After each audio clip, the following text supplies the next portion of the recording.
everybody, and welcome back to Crime in Sports. Yay! Yay, indeed, Jimmy. Yay, indeed. My name is James Pietragallo. I'm here with my co-host. I'm Jimmie Whisman. Thank you, folks, so much for joining us today on another absolutely crazy edition of Crime in Sports. And we're going to finish up Tommy Eaglin today, hear some other horrible things that, like, his cellmates did, or his co-conspirators in these prison murders. And then also we have a couple of updates for you. Hopefully we'll have time for those. And I can't wait also for next week. We have next week an awesome, crazy, old-timey wrestler. I can't wait. It's going to be so fun. We'll get to all that and more. First, though, head over to shutupandgivememurder.com. Get all your merchandise, everything from coffee cups to shower curtains. Yeah. And on top of that, definitely get your tickets to live shows for Small Town Murder. There's so many coming up here. The rest of them for the year. What do we have? 7 more shows for the year. The 18th of September, we're in Milwaukee at the Pabst. It was sold out. We just released all of our comps and holds. So there's about 50 more tickets now to buy, which is a little bit in that theater. It's nothing. So the next day in Minneapolis, we're at the State Theater. Still tickets available for that. October 3rd, Dallas, Texas. We will be there, cowering, trying to smoke weed without ending up in prison. Hiding. October 16th in San Jose, where we can freely smoke as much weed as we want. October 17th in Sacramento, ditto. Then November 13th in Terrytown, again. That's just about sold out there, too, so if you want that right away. Then November 14th in Boston, where we can also smoke all the weed we want. So there you go. Get your tickets right now. Shut Up and Give Me Murder is where you get all of those and more, and do that. Also, get yourself Patreon. My God, what are you waiting for? Patreon.com/crimeinsports is where you get all the bonus material. All you have to be is $5 a month or above, and you get every goddamn thing we could possibly make for you. Including, as soon as you subscribe, you get up to almost 400 back bonus episodes you've never heard before. Then you get new ones every other week. It's all we can give you possibly here for your money. So this week, what you're going to get for Crime and Sports bonus, which you, of course, can have access to, we're going to do worst stadiums of all time. Okay. We've been to some bad ones, and there's been some real ugly ones and some shitty ones, and we're going to make fun of them and the bad teams that reside there. Just a good palate-cleansing good time. Then Small Town Murder Donner Party. Oh, that's right. Belly on up to the table, everybody. They're all going to have a snack. Let's do it here. Donner Party. So that's patreon.com/crimeinsports, and you get that. In addition to that, you get every goddamn thing we put out, which is Crime and Sports, Your Stupid Opinion, Small Town Murder, all ad-free as well. And on top of that, you get a shout-out at the end of the show as well. Jimmy will fuck your name all up for you, so don't you worry about that. That said, let's do this. Here we go. Finish off Tommy and see what we got here. Tommy was, of course, being, sent to more prison, if that was possible. Yeah, he's in prison for murder anyway, and then he had a huge escape attempt where they ended up murdering a guard and another inmate as well. Right. So awful shit. Yeah, he's as bad as it gets. Like, this guy needs... They have him in a cage now. They need to find a smaller cage to put him in. Eventually, just Hannibal Lecter, this fucking guy. Yeah. That's all we can do with him, really. A dog kennel. That's it. It's all we can do. With one of those masks on, and you can't move, and you're inside of a doghouse. That would be maybe safe. So right away, let's start out with, this is to the newspaper on April 7th, 2006 in the mailbag section. And this is somebody talking some shit about Tommy and remembering the fallen prison guard. I think it's a friend of theirs. While Dwight Eaglin gets all the attention with his courtroom antics and his interviews, I wish the news would give the attention to his victim instead. Well, she's not as colorful at this point because she's dead, so that's why that happens. I would like to remember Darla Lathram for the person she was than what happened to her on that tragic day in June 2003 at the Charlotte Correctional Institution. Darla was a kind and gentle person who truly cared about others. She was a gentle soul who wanted to bring others the word of Christ. Oh, boy. She, or even as a preteen, Darla had a focus on what was important to her, and her life revolved around her family and friends as well as her religion. She was an angel walking this earth, and I feel blessed to have known her. I pray her family will be able to move past this awful event in their life, and while no parent who loses a child can truly recover, I pray they can celebrate her life until they can see her again. Gene Phillips from Cape Coral. Thank you, Gene. Thanks, Gene. That's great. So right after that, May 28th, 2006, the Charlotte prison that this all happened in is making some changes after this death. Oh. They said the type of violent offenders who killed corrections officer Darla Lathram are now separated from the general prison population at the Charlotte Correctional Institute, but there are more of them. More changes, that is. Shortly after the death, CCI became a facility designed to hold more dangerous inmates but kept them apart from the general population.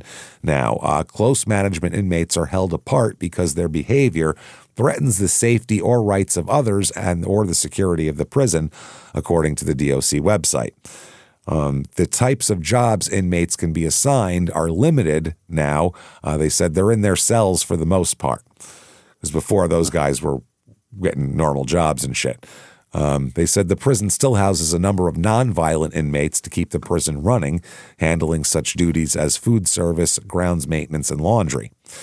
So the capacity of the prison is 1,031. The most recent figures showed there were about 250 inmates in the general population, and the remainder were labeled as dangerous and separately confined. Oh.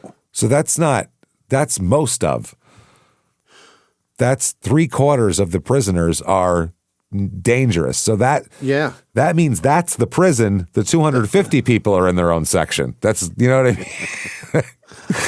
That's not the prison for sure. 3/4 of the people aren't in a special section. That's not. No. The VIP room isn't where everyone is in the club. Otherwise, that wouldn't be the VIP room. That's the 250 regular ass people shaking ass ain't a fucking no. It's fucking weird. Overcrowded VIP section is not VIP at all. Jesus, what? It's downstairs. It's wide open down there. Wide open. Why is it so crowded in here? Shit. Can't sit bottle service. I can't sit on these velvet couches. This sucks.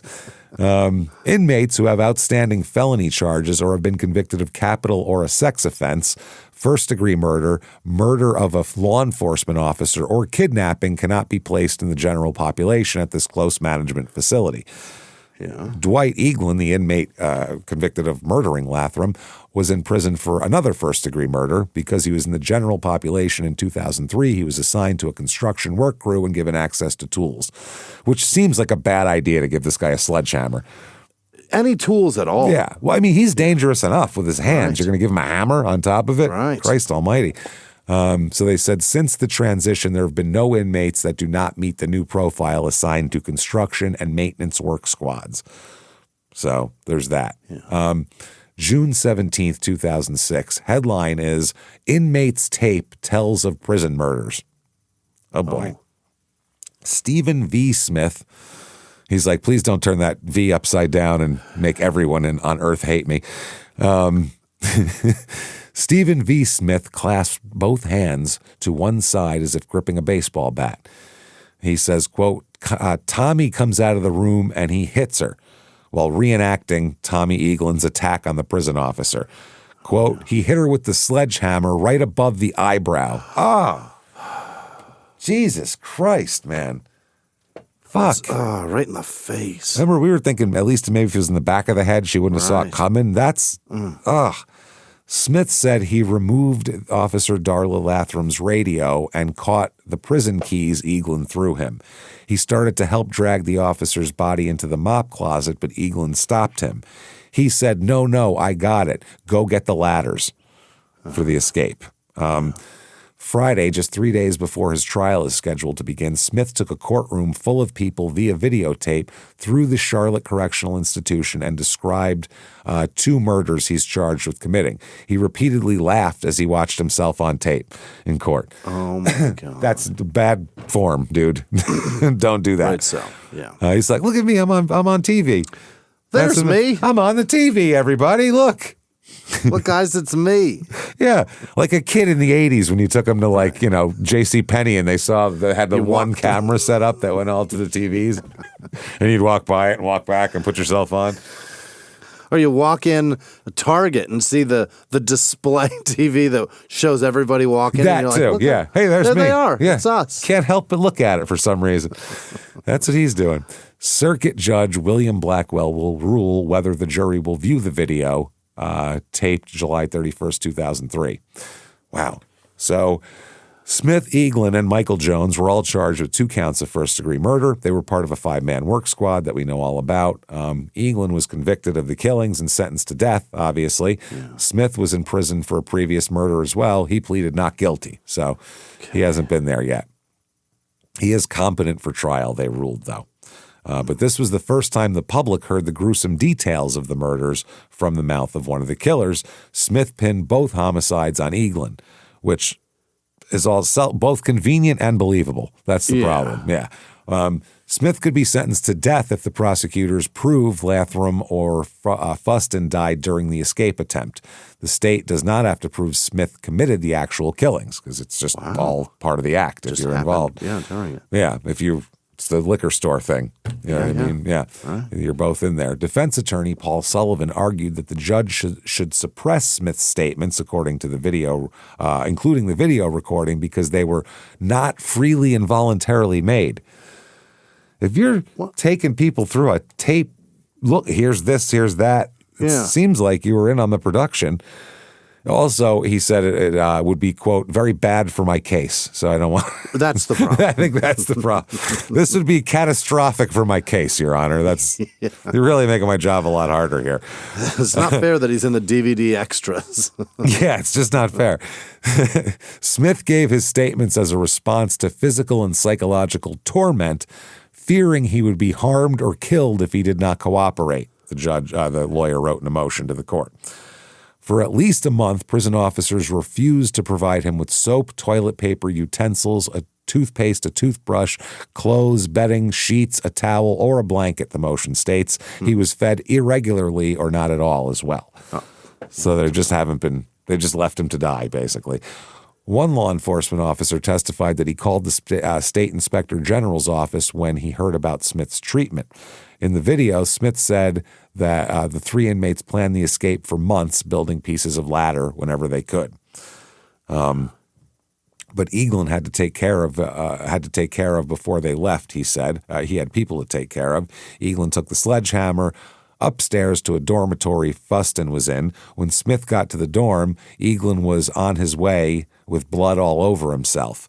Quote, Charlie was all a mess. I don't know. I know he wasn't moving. So he just beat a guy to death in his fucking bunk with a sledgehammer.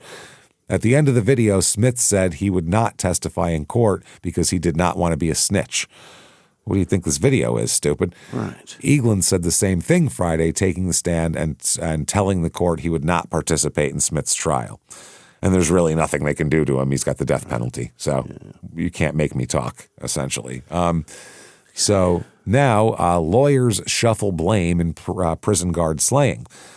The prosecutors say that Stephen Smith organized the escape team that ended up killing Darla. He planned his escape from there, and this is all him. He recruited his sidekick, his buddy Michael Jones, and some muscle in Tommy Eaglin. But he's the whole mastermind. So that's the whole thing. That's what they're trying to say. They said they knew they would only have one officer supervising them on the project. They knew the corrections officer would have to be eliminated.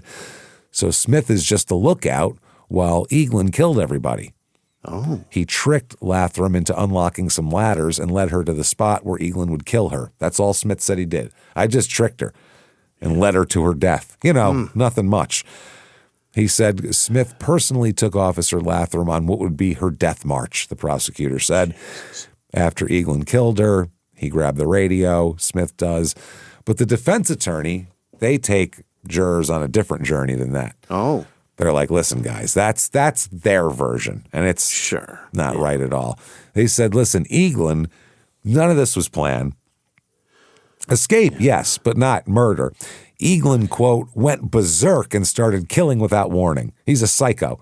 Can't control him. Oh. Yeah, he said, nope. They said the state is right when they said Mr. Smith was part of a plan to escape. The plan was to escape, was not to harm anyone.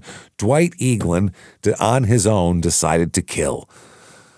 Okay. Which, even if that's the case, you're still guilty. Yeah. If we go into a liquor store together to rob it and you just start bucking shots off, whether it was planned or not, trouble, James. We're both in trouble, in the same exact trouble, as a matter of fact. And even if that guy shoots me, you're still in trouble. Even for sure. You didn't plan violence, and you didn't plan on them inflicting violence, but you caused the situation that caused it. So you got to calm down, Jimmie. Stop doing this shit. I'm doing my best. You're gonna get me killed out here. Smith saw Eaglin kill 2 people, the defense attorney said. Eaglin had possession of a sledgehammer. When Eaglin told Smith it was time to go, he had no choice but to comply because he has a sledgehammer and he's dangerous. When corrections officers found the inmates, Eaglin was trapped between the perimeter fences, quote, agitated, crazy, and covered in blood, he said.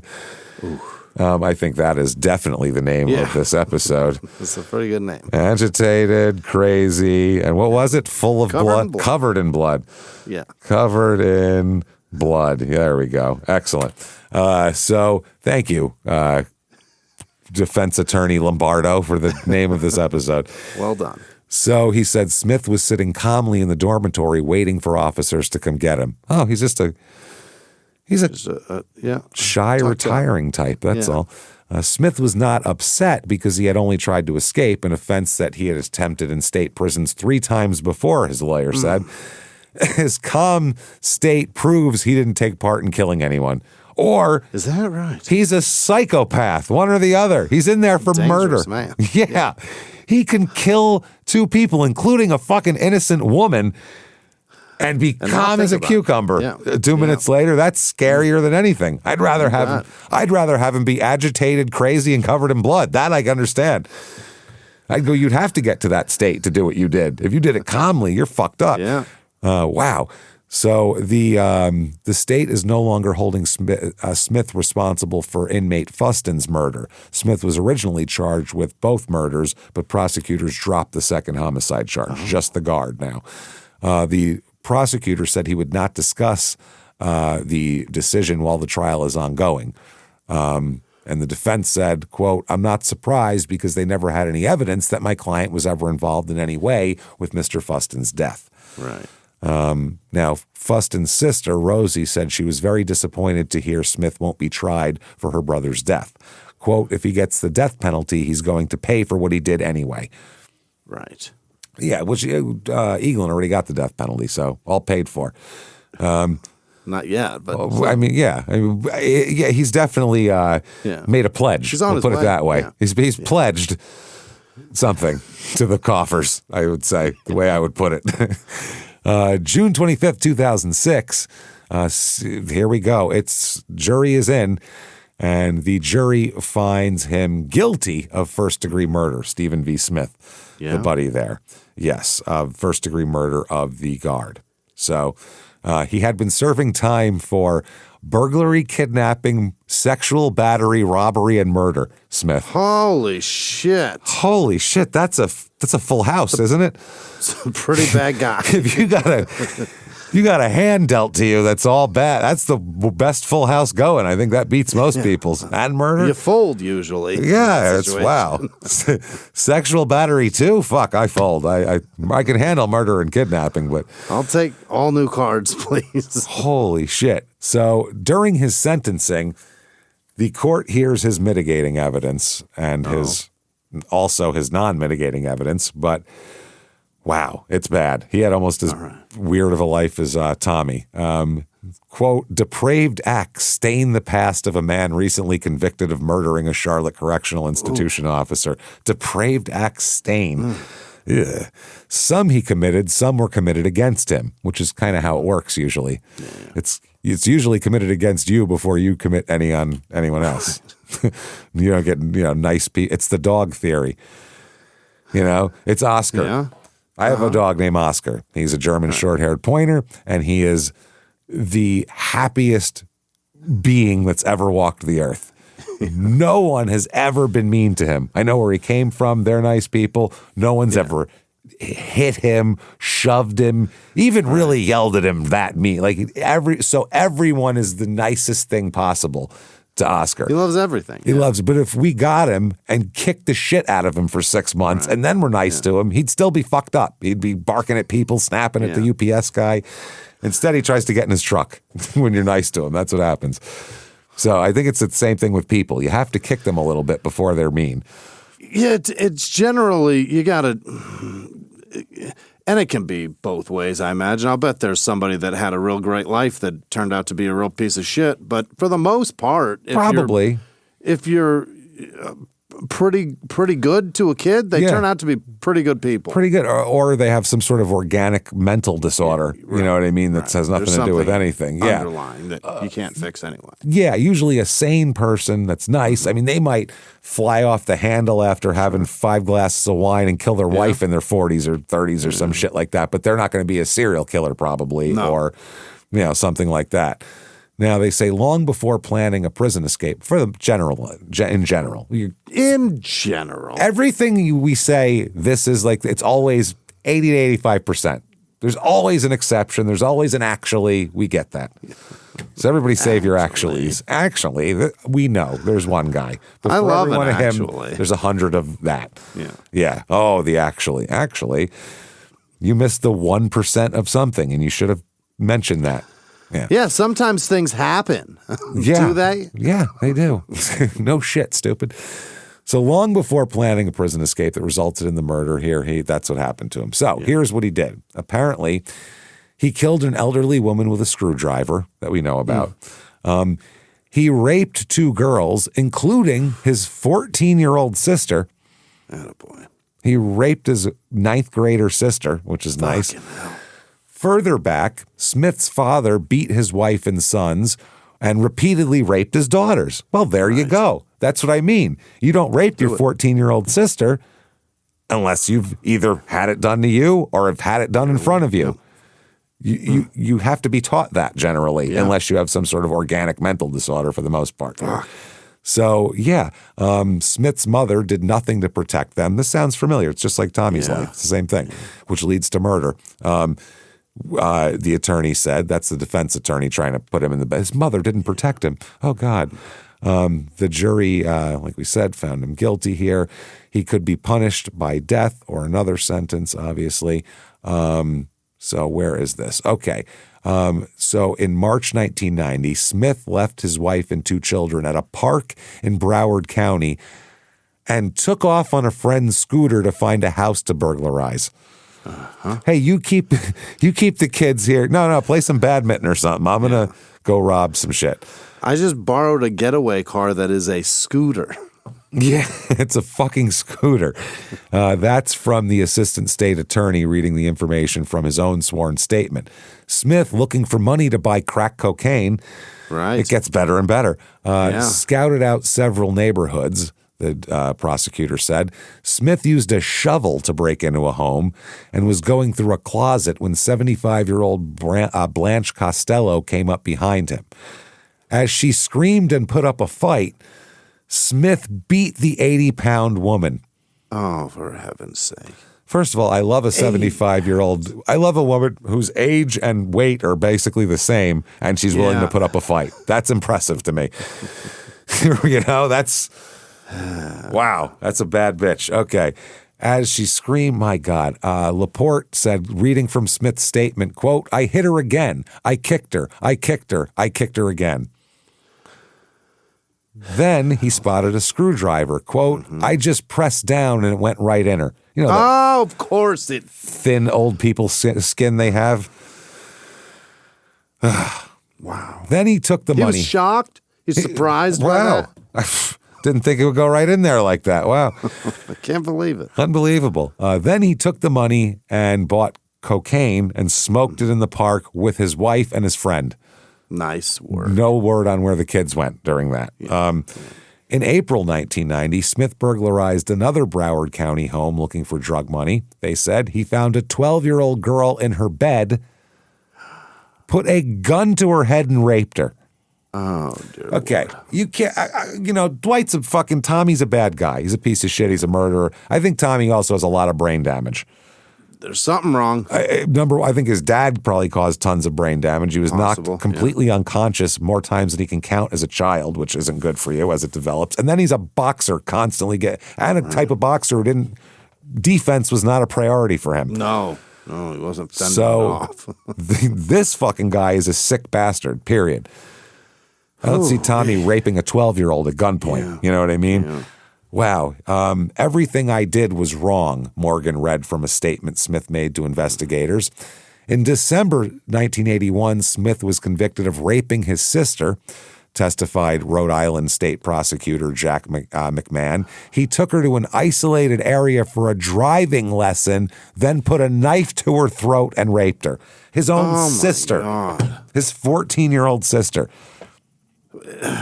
What terrible. Dude. Terrible person, obviously, but my God, while learning to drive. It's a very brotherly thing. That is disgusting. Wow. How is you got to be fucked up in the head for your instinct to not be to protect your 14-year-old sister. Right. Like at all costs. Like if someone tried to do that to her, you'd murder them in the street and do it with a smile. Like this is crazy. Wow. Smith's behavior mimics his father. The attorney said at the age of 5 or 6, Smith would hear sounds of his father raping his sisters on a regular basis. Shit. Very nice. Jesus Christ. Perfectly normal. This is disgusting. So they said, this is the attorney again, said his attorney, this chaotic, dysfunctional lifestyle went on for years and years. Smith's brother, Charles Stoneman Smith, testified to their upbringing via a video recorded at the Adult Correctional Institution in Cranston, Rhode Island, where, of course, he's in prison too, because everyone in this family is either raped or in prison. Wow. That is disgusting. It's Charles Smith, his brother, is in prison for stabbing his 16-year-old stepdaughter to death. That's why he's in prison. Oh, my God. He murdered his teenage stepdaughter. Yeah. Why is... Wow. They're so vulnerable. Why are they injure, rob, steal, and hurt the most vulnerable people? Yes. It's just because that's what they've seen. The worst people. You can take advantage of those people. And think about this. That's his stepdaughter. That means think about that young dead girl's mother. What the fuck she probably went through to end up being attracted to this scumbag who'd come in and kill his fucking daughter. So, I mean, it's just a cycle that just keeps going and going and going. And it's exponential. Just keeps on giving, yeah. It's exponential. You do this to one person, then he does this to more people, and then he did it to 3, and then 3 people go out, and then they fucking do it. And it's like, it's just this crazy, it's like a disease. Never stops. No, it's a fucking pandemic. God damn. So Charles Smith testified from prison for killing his 16-year-old stepdaughter that his father came home drunk and beat his 2 sons every day. That's nice. At age 5, Charles Smith saw his father kick open the front door, throw his and Stephen's mother onto the ground, and force her to do sexual acts. Yikes. I'm going to rape her in front of my kids. Yeah. That's nice. That's excellent. So Smith ran to his room and hid under his bed. Another time, Charles Smith accidentally walked in on his parents having sex. No word if it's consensual or not. We're not sure of that. Yeah. His father kicked him in the groin so hard that the boy had to undergo 3 surgeries to have his testicles removed from inside of his body. He kicked the kid's nuts up inside him. People will say, I'm going to kick you so hard you're going to taste your balls or whatever, but this guy actually did it. He did it. To a 5-year-old. Probably while nude, right? I assume with his dick swinging around. God damn. With his mom dripping off him, he fucking kicked his and then he probably went back and fucked her more. Finished. Yeah, you got to finish. Kicked him, shoved the kid out of the room, slammed the door, and then said, all right then, and got back to it. That doesn't end the day. No, that doesn't end any of this shit. Wow. His mother waited 3 months to take him to the doctor, by the way. What? You can say his parents. Don't blame that on his mother because his father could have taken him too, but still. That's unbelievable. Wow. Still, Charles Smith said he and his older brother Stephen received the brunt of his father's violence, if you don't count raping the sisters constantly, which I would count, actually. Carol Miller, Lathrum's sister, that's the dead prison guard, said Thursday was the first time she heard about Stephen Smith's traumatic childhood. She said it seemed like his whole family must be crazy. I didn't think families could be that horrible. Well, you've never listened to this show because they are. They exist. But Miller and her father, David, said Stephen Smith's past does not excuse his crimes.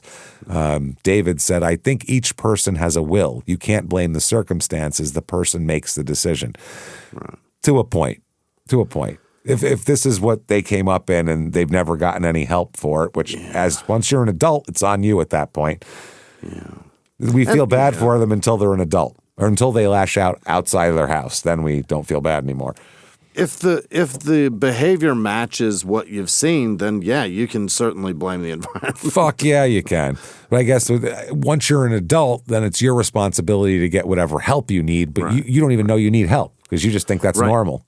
Which is your mental health is your responsibility. Exactly. At the end of all of it. Yep, exactly. It's tough when you bring kids into it, though. Yeah. It's harder because you go, well, obviously it's not their.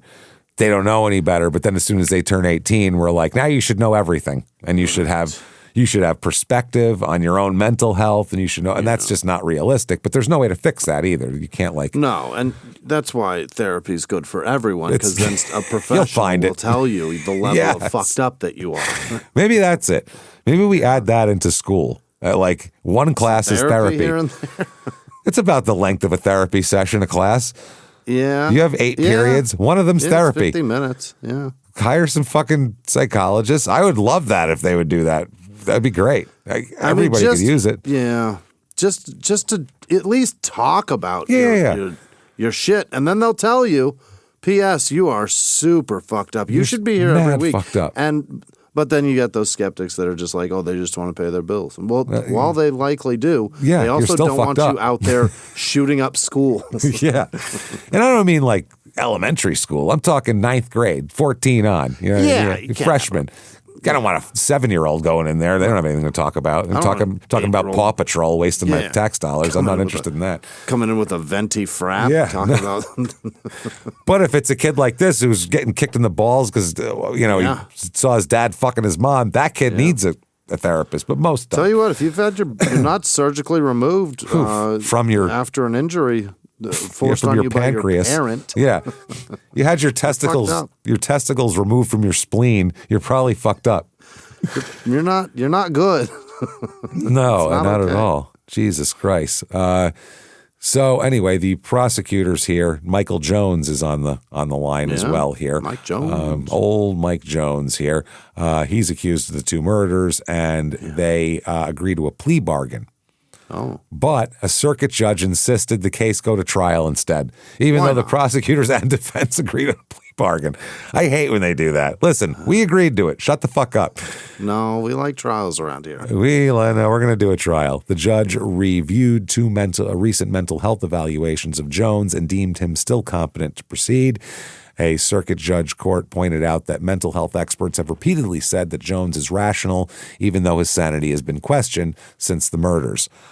Psychologists all say, quote, he's malingering, faking. So there you go. So somehow they allow him to plead guilty after that, though. They allow him to plead guilty, but to first-degree murder. It must have been the charge the judge wasn't allowing. Maybe he wouldn't allow him to plead to second degree or something. He's already in for life since a 1988 rape, but now he's no longer eligible for parole. So really? Yeah. They said short of being involved in the escape attempt, there isn't much proof that he participated in the killings. Smith didn't say he did. Dwight's not talking, Tommy. Right. So they said even if the state had taken him to trial, prosecutors would have a hard time getting him the death penalty because there's no proof, so it'd be really hard. Still, at least 2 of Lathrum's sisters were disappointed that he didn't get the same sentence. Quote, I still think he deserves it. This is kind of bittersweet. Okay. Now, also, Stephen Smith, by the way, Stephen Smith, you, sir, may fuck off. Death penalty. Oh. He gets the death penalty. Yeah. So, yeah, his life is flattered and hammered shit, as in the words of Ellsworth. It is not good at all. It gets worse for Michael Jones, though. How so? Well, July 26, 2008, he's dead. Oh, fuck. So way worse. Yeah. Yeah. He's died. He died of natural causes at 51, which I'm like, what? Huh? 51. What is this? That's a strong grabber at 51. What is this? Yeah. What are we in 1486? What fucking year is this? Yeah. Natural causes at 51. That's a strong. I mean, he's been institutionalized for a while, so it could be institutionalized diet that did Yeah. it. But I mean, I guess hardening of that's the not arteries. natural cause. That's That's just. Yeah. You have to, like, if he had like a heart disease or if he had diabetes or if he.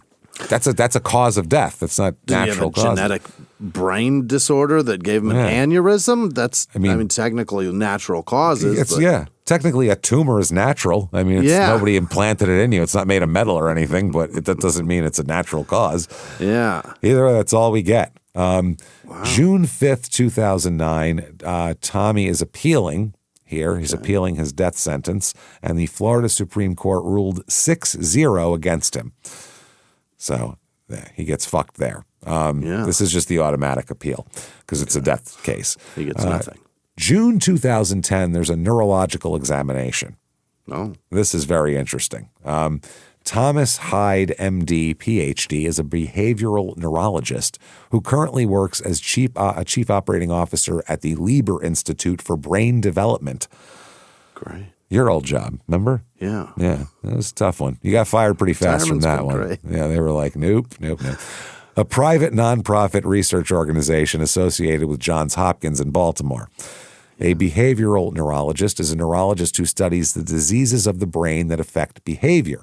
Neurology is a medical subspecialty that studies brain diseases, and behavioral neurologists focus on those aspects of diseases that affect the brain and manifest themselves as abnormal behavior. It's a very interesting job, but you have to be very sciencey, I would imagine, because you have to be like a medical doctor, which that's a lot. To understand it. Yeah. So June 2002, you can't just be a layman going, that sounds interesting. I'm going to get into that. Hey, where do I go for this? Is there like a community college course I can take down at the old junior college? That or sounds what like it pays well. that sounds really interesting. Huh? Whoa, well, let me look this up. Oh, you need a lot of schooling. Okay, never mind. So in June 2010, Dr. Hyde conducted a neurological examination of Tommy Eaglin, including a neuropsychiatric history to reach some general conclusion about his neuropsychiatric status. Right. I'd say fucked up probably here. In addition to obtaining a detailed history, he also performed a detailed neurological examination that included a mini mental state examination as well as cranial nerve, motor, gait, and sensory examinations and a limited general physical examination. Hyde diagnosed Eaglin with bipolar disorder, not otherwise specified, as well as post-traumatic stress disorder, which, duh, I mean, anybody could have done that. Maybe you don't have to go to that much school for this. I think I could. Sounds as though it's. I mean, you could just grab a vague diagnosis right out of a book. Yeah, I would think. You don't even barely need a book. No, you could hear that shit just in conversation and be like, "Yeah, that's PTSD, right?" Shit. He's got it. They said Dr. Hyde also found Eaglin had a history of repeated closed head injuries. Here we go, and was at risk for CTE. He found no indication that they can't test for that here. That's not what you need. Lots of different tests to do that. He also found no indication of antisocial personality disorder, noting that Eaglin's history of bipolar as well as rapid mood fluctuations would make it very difficult to diagnose such a disorder. He was diagnosed with conduct disorder as a child in 1993. Many children diagnosed with conduct disorder do not later develop antisocial personality disorder. So it's not one causes the other, or they go hand in hand. But the CTE thing was what he's saying is this is what I can find as far as mental illness, but that may be caused by CTE also. That could be that could all be a root of the CTE could be the root of all this problem that's causing mental illness at this point. By the way, have you seen Tony Dorsett lately? Is he fat? No, I wish he was fat. I wish he was fat and could talk like he didn't have marbles in his mouth. This poor man. Tony Jimmie, Dorsett is fucked up? he did an interview at the Hall of Fame. ESPN did an interview with him, and he's not like cognitively. I guess it's not looking. No. He said everyone thought he was drunk, but he was. Yeah, it's fucking sad. Maybe that's been going on a while because when I met him, he seemed, he was so fucked. What I assumed was hammered because everybody at this party was so hammered. He might have been hammered was too. Disgusting. Yeah, he's always disgusting. Yeah, he was disgusting. He might have been hammered too.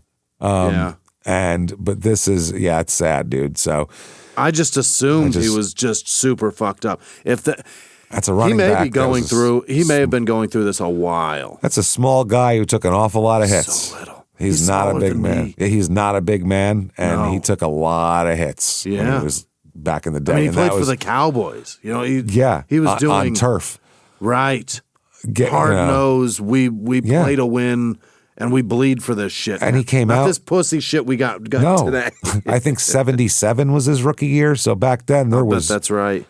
You could literally have a concussion, be out cold. They'd give you smelling salts to get you back on the line to play the next play back then. Look at the, what is it, Tom Waddle for the Bears, I believe. Yeah. There's a Monday Night Football game from the 90s. It's like the mid-90s where he gets knocked out fucking cold in the end zone. I'm talking on the ground, out, completely cold, smelling salts, the whole deal. He is out 3 plays later, catching a pass and getting hit again. It's fucking insane.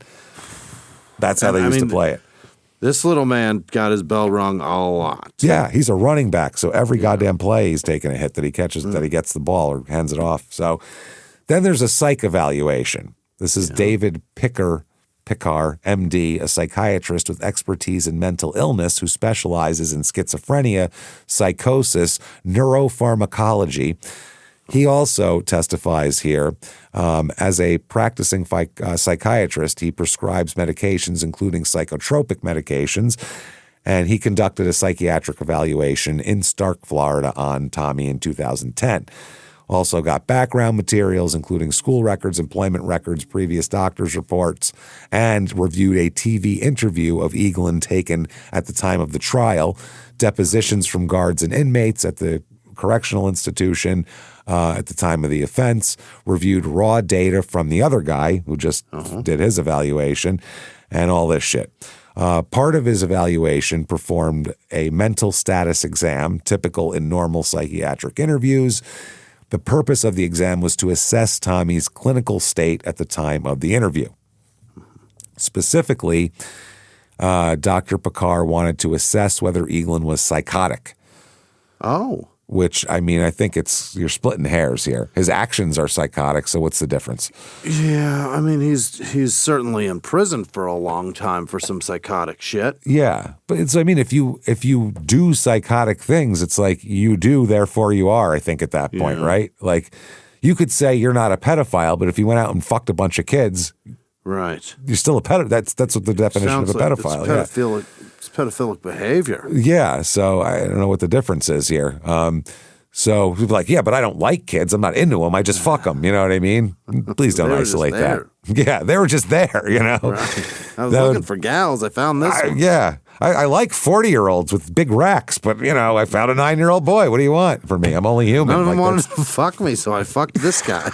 Ugh, disgusting. So Eaglin was found by Dr. Pickar to be fully oriented, and he did not demonstrate any psychotic symptoms during the interview, which I would hope you could at least control your psychosis during an interview with your psychiatrist. Manage it for some questions. Just for that much. Dr. Pickar found that Eaglin was paranoid above a median level, so more than normal, that his speech was somewhat pressured, his mind was active, and that he was highly communicative. Right. So he's not completely shut down. He found that Eaglin is, quote, somebody with a lot of impulsivity. And he said that means brain-related behaviors that result in poor modulation. Right. Frontal lobe damage a lot of times, too. It's basically what CTE does. Yeah. That's frontal lobe damage. Right. That's where all your maybe I shouldn't do that shit is. That's all up there. Right. It's decision-making and reactions to decisions. Yeah, every time you've ever said, maybe that's not such a good idea, Right. that was that right there. That was that part that you need for later.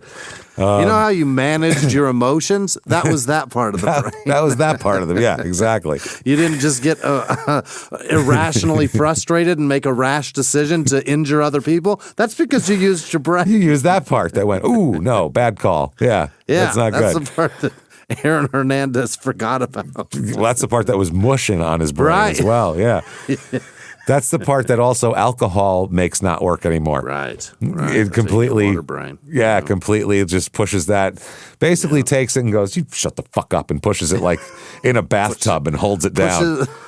Pushes it under about 2-3 ounces of alcohol. Yeah, it goes, you get under there and you take that vodka and you like it. It's a good idea to fuck this woman without a condom for no reason. It's a very good idea. Yes, she only has 4 teeth, but God damn it, better than a 9-year-old. And that's my only other option, as we've discussed.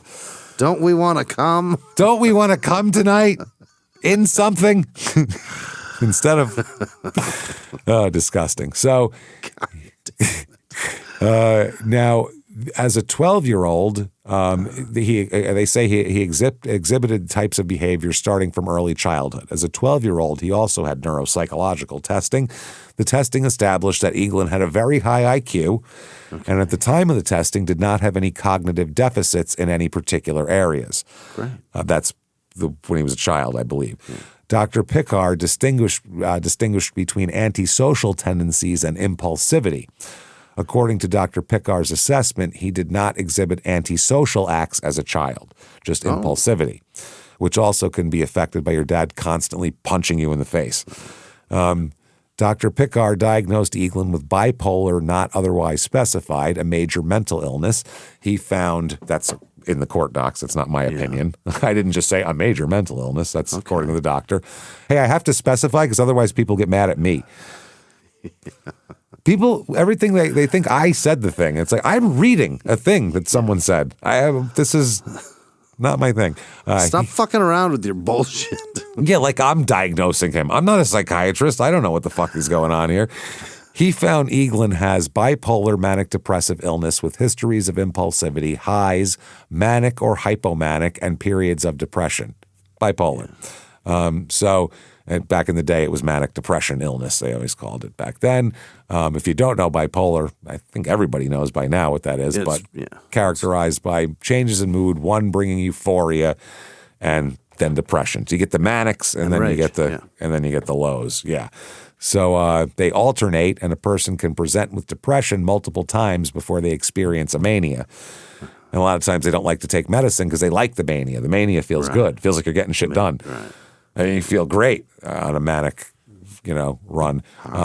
Manias and hypomania manifest in pressured speech, intense goal-oriented activity, grandiosity, poor sleep, and very active activity that may be harmful to oneself. He historically exhibited these characteristics and was well documented in the records reviewed by this doctor. In addition to bipolar disorder, the doctor found his history of concussions contribute to his behavior and to his mental illness, because that only exacerbates your mental illnesses. Right. The doctor also made a provisional diagnosis of PTSD. He just read his shit and was like, there's no way a human doesn't have PTSD after all that. Okay. Pretty sure you've got some shit lingering. Yeah, his dad used him as a speed bag, so that's got to be bad. Right.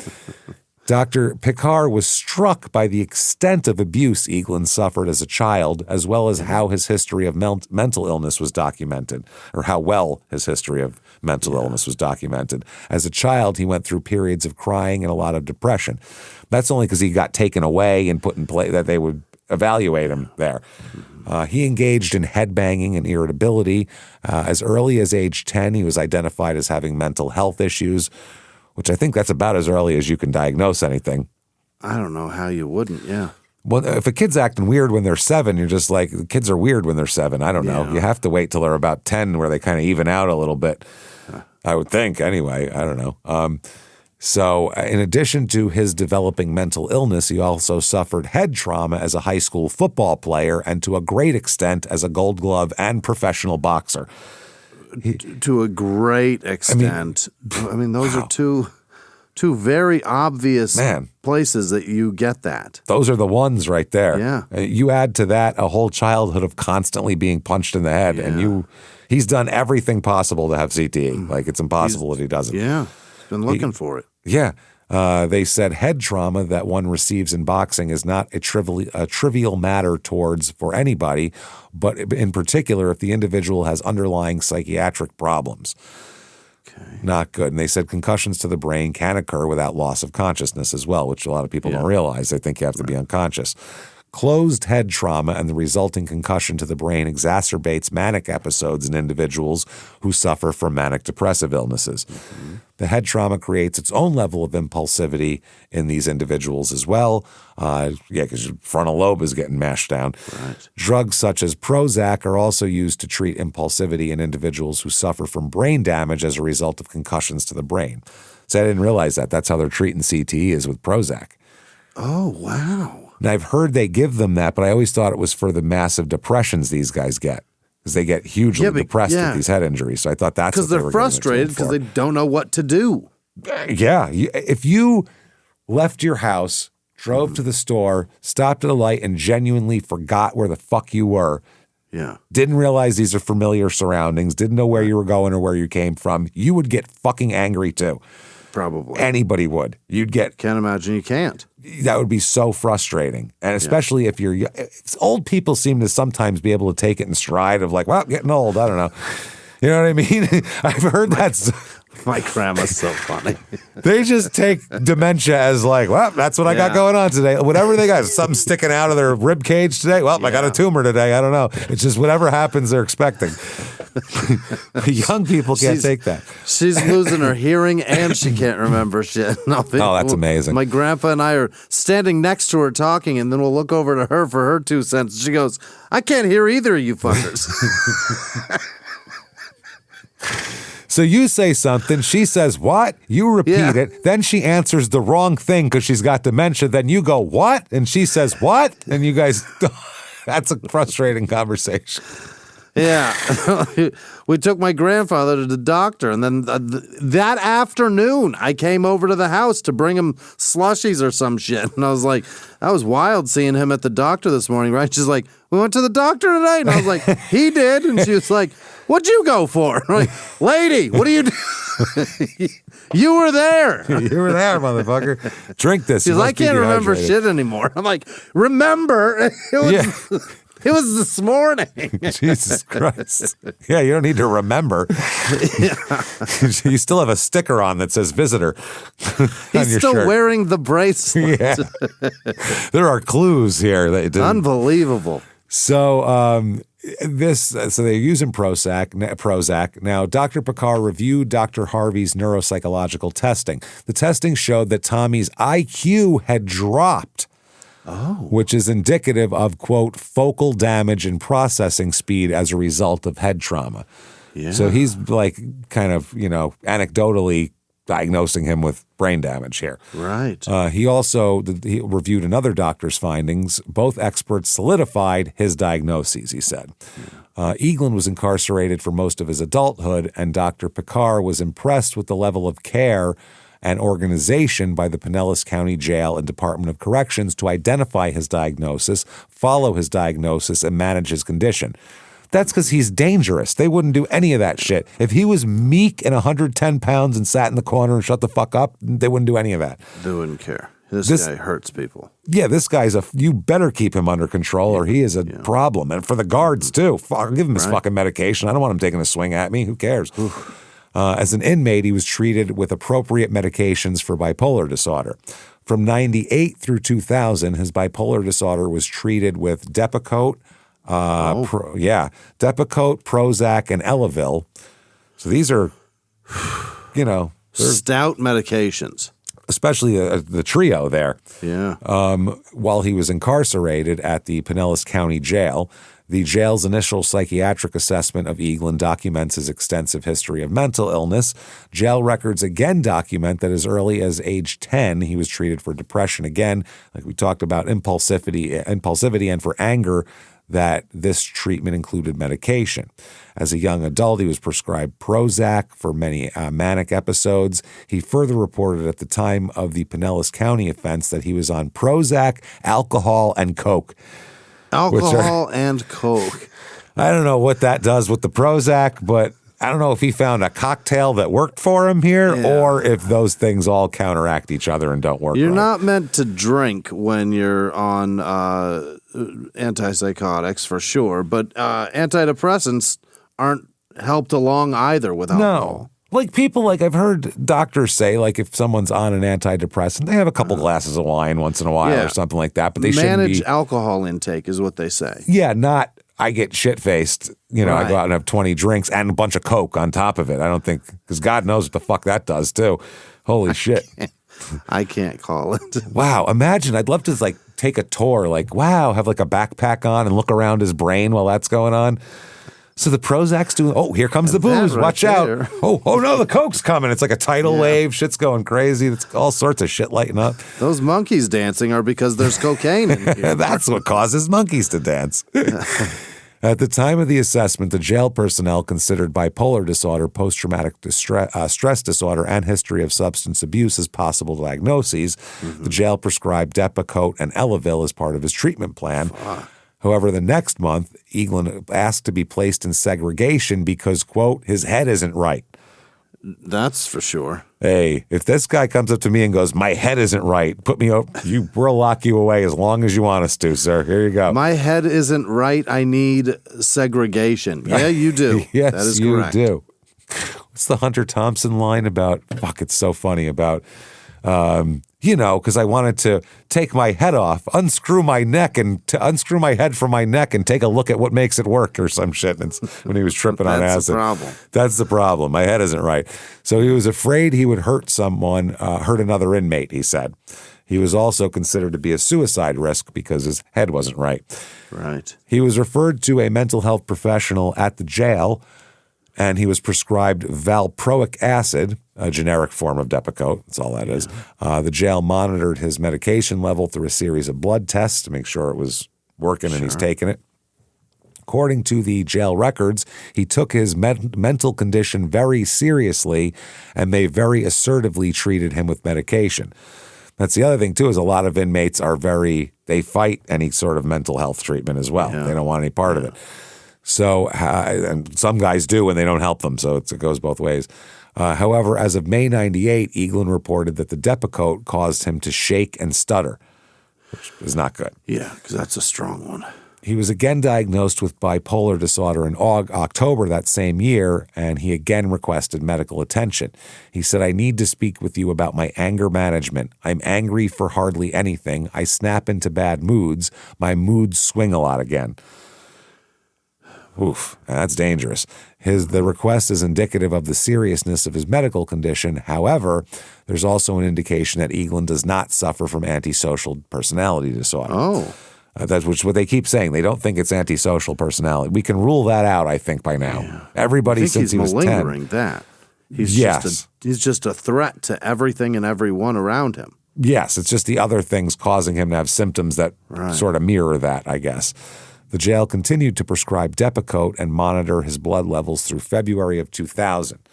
After his conviction and sentence in Pinellas County, he was evaluated by the Department of Corrections on January 23rd, 2001, again diagnosed with bipolar, as well as 304.8 polysubstance abuse. I guess that's like the code.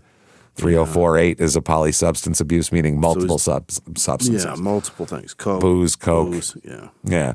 February 2001 through April 2003, the Department of Corrections prescribed a variation of medication to Eaglin in an effort to treat and manage the bipolar, including, Jesus, this is in 2 years, Depakote, Tegretol, which I thought Tegretol was for seizures or something. I think it's an anti-seizure, but it can also be used for anxiety possibly. Depakote, Tegretol, lithium, sertraline, which is I guess a Prozac derivative, and fluoxetine or Prozac, one of the two. Okay, so Prozac and fluoxetine are the same thing? Apparently, yeah, you can give them one or the other. And sertraline is a cousin of Prozac, apparently. Okay. And then lithium is lithium. And Tegretol, I believe, was originally a seizure medication, but they used it for other things. And then Depakote is Depakote. Okay.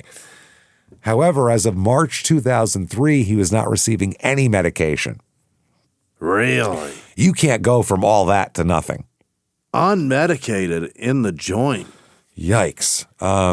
Prior to stopping his medication, he had not engaged in any violent episodes for quite some time. But in April, he was placed in special confinement for fighting in the prison. As soon as his meds wore off, he was ready to fucking throw down again. Yeah. In June 2003 is when he tried to escape from prison. Yeah. So he was only off meds for 3 months when all this went down. That's, oh boy. Man. He requires so much. You can't just take that shit out of someone's bloodstream. No. He requires a lot. The doctor said the stopping of psychotropic medication severely changes the chemistry in the brain landscapes. Abso-fucking-lutely. Especially since he was under control. You had it balanced, and now it's all fucked up. The doctor opined that prison escape was a manic suicide attempt by Eaglin. Oh. Which, I don't know if it was I think it was a manic attempt at something. It's certainly a manic attempt, but it's also I'm getting out or getting shot. It wasn't just an escape. Somebody got hurt. You know what I mean? Yeah. They mean like the attempt itself, the whole thing was sort of a manic suicide attempt that he wanted to get shot by the guards, but he also probably wanted to escape. So either one would work out. Either way, I'm leaving here today. Right. I'm getting out of here. Within a matter of weeks prior to the escape attempt, Eaglin lost his foster mother. He reported he wanted to die and stopped taking his bipolar medication as well. Okay. Not good. At the time of the crime, Eaglin was in a mixed state of mania and depression. His escape attempt was grandiose, not well organized, and did not correspond with his level of intelligence. I don't know. That fucking ladder sounded pretty ingenious. Yeah. That's pretty amazing. So that was pretty organized there. Well thought out, yeah. Yeah. While the other two prisoners ran back inside during the offense, Eaglin continued running toward the fence. The doctor concluded that Eaglin suffers from a major mental illness, and the history and development of his mental illness is surprisingly well documented. Right. Most people don't have all this shit since they're 10. Yeah. They don't get it till later on when they get in trouble. They said, so from a point of view of mitigation and his behavior, tragic behavior and dangerous behavior, it's the real thing. Right. So this guy is coming from his fucked up brain. This is not bullshit. He recommended a neurological evaluation. Okay. Find out how mushy his brain is. Yeah. So 2012, he's back in court as his attorneys introduce evidence they hope would lead to a new trial or lighten his sentence. New trial? New trial. Wow. His attorney said Monday that more evidence should have been presented during the penalty phase of the 2006 murder, including information about his past and mental state. But that would still only strike down his death penalty, not his conviction. That's the problem with that. They had him and his brother testifying, talking about all the horrors that we've gone over.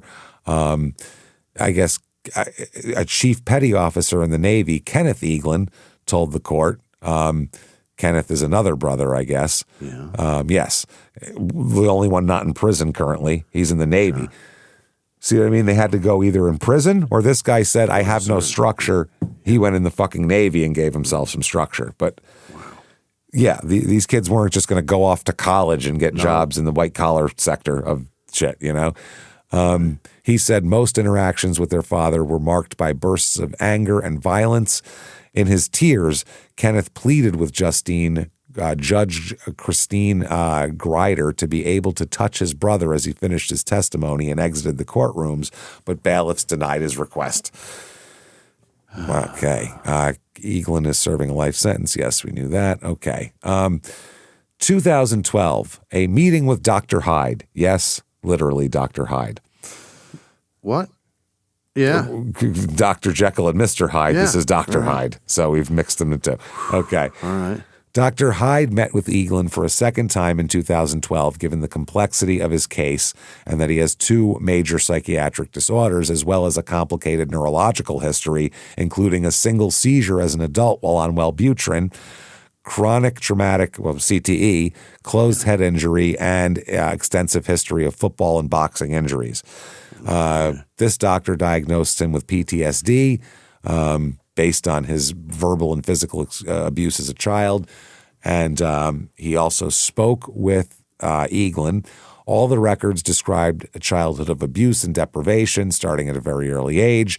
Dr. Hyde observed, quote, "In all my years of studying cases, including working at an inner city hospital, St. Elizabeth's Hospital in Washington, D.C., this is one of the most dysfunctional families I've ever encountered." Wow. We're talking, you could Crack epidemic. crack epidemic D.C.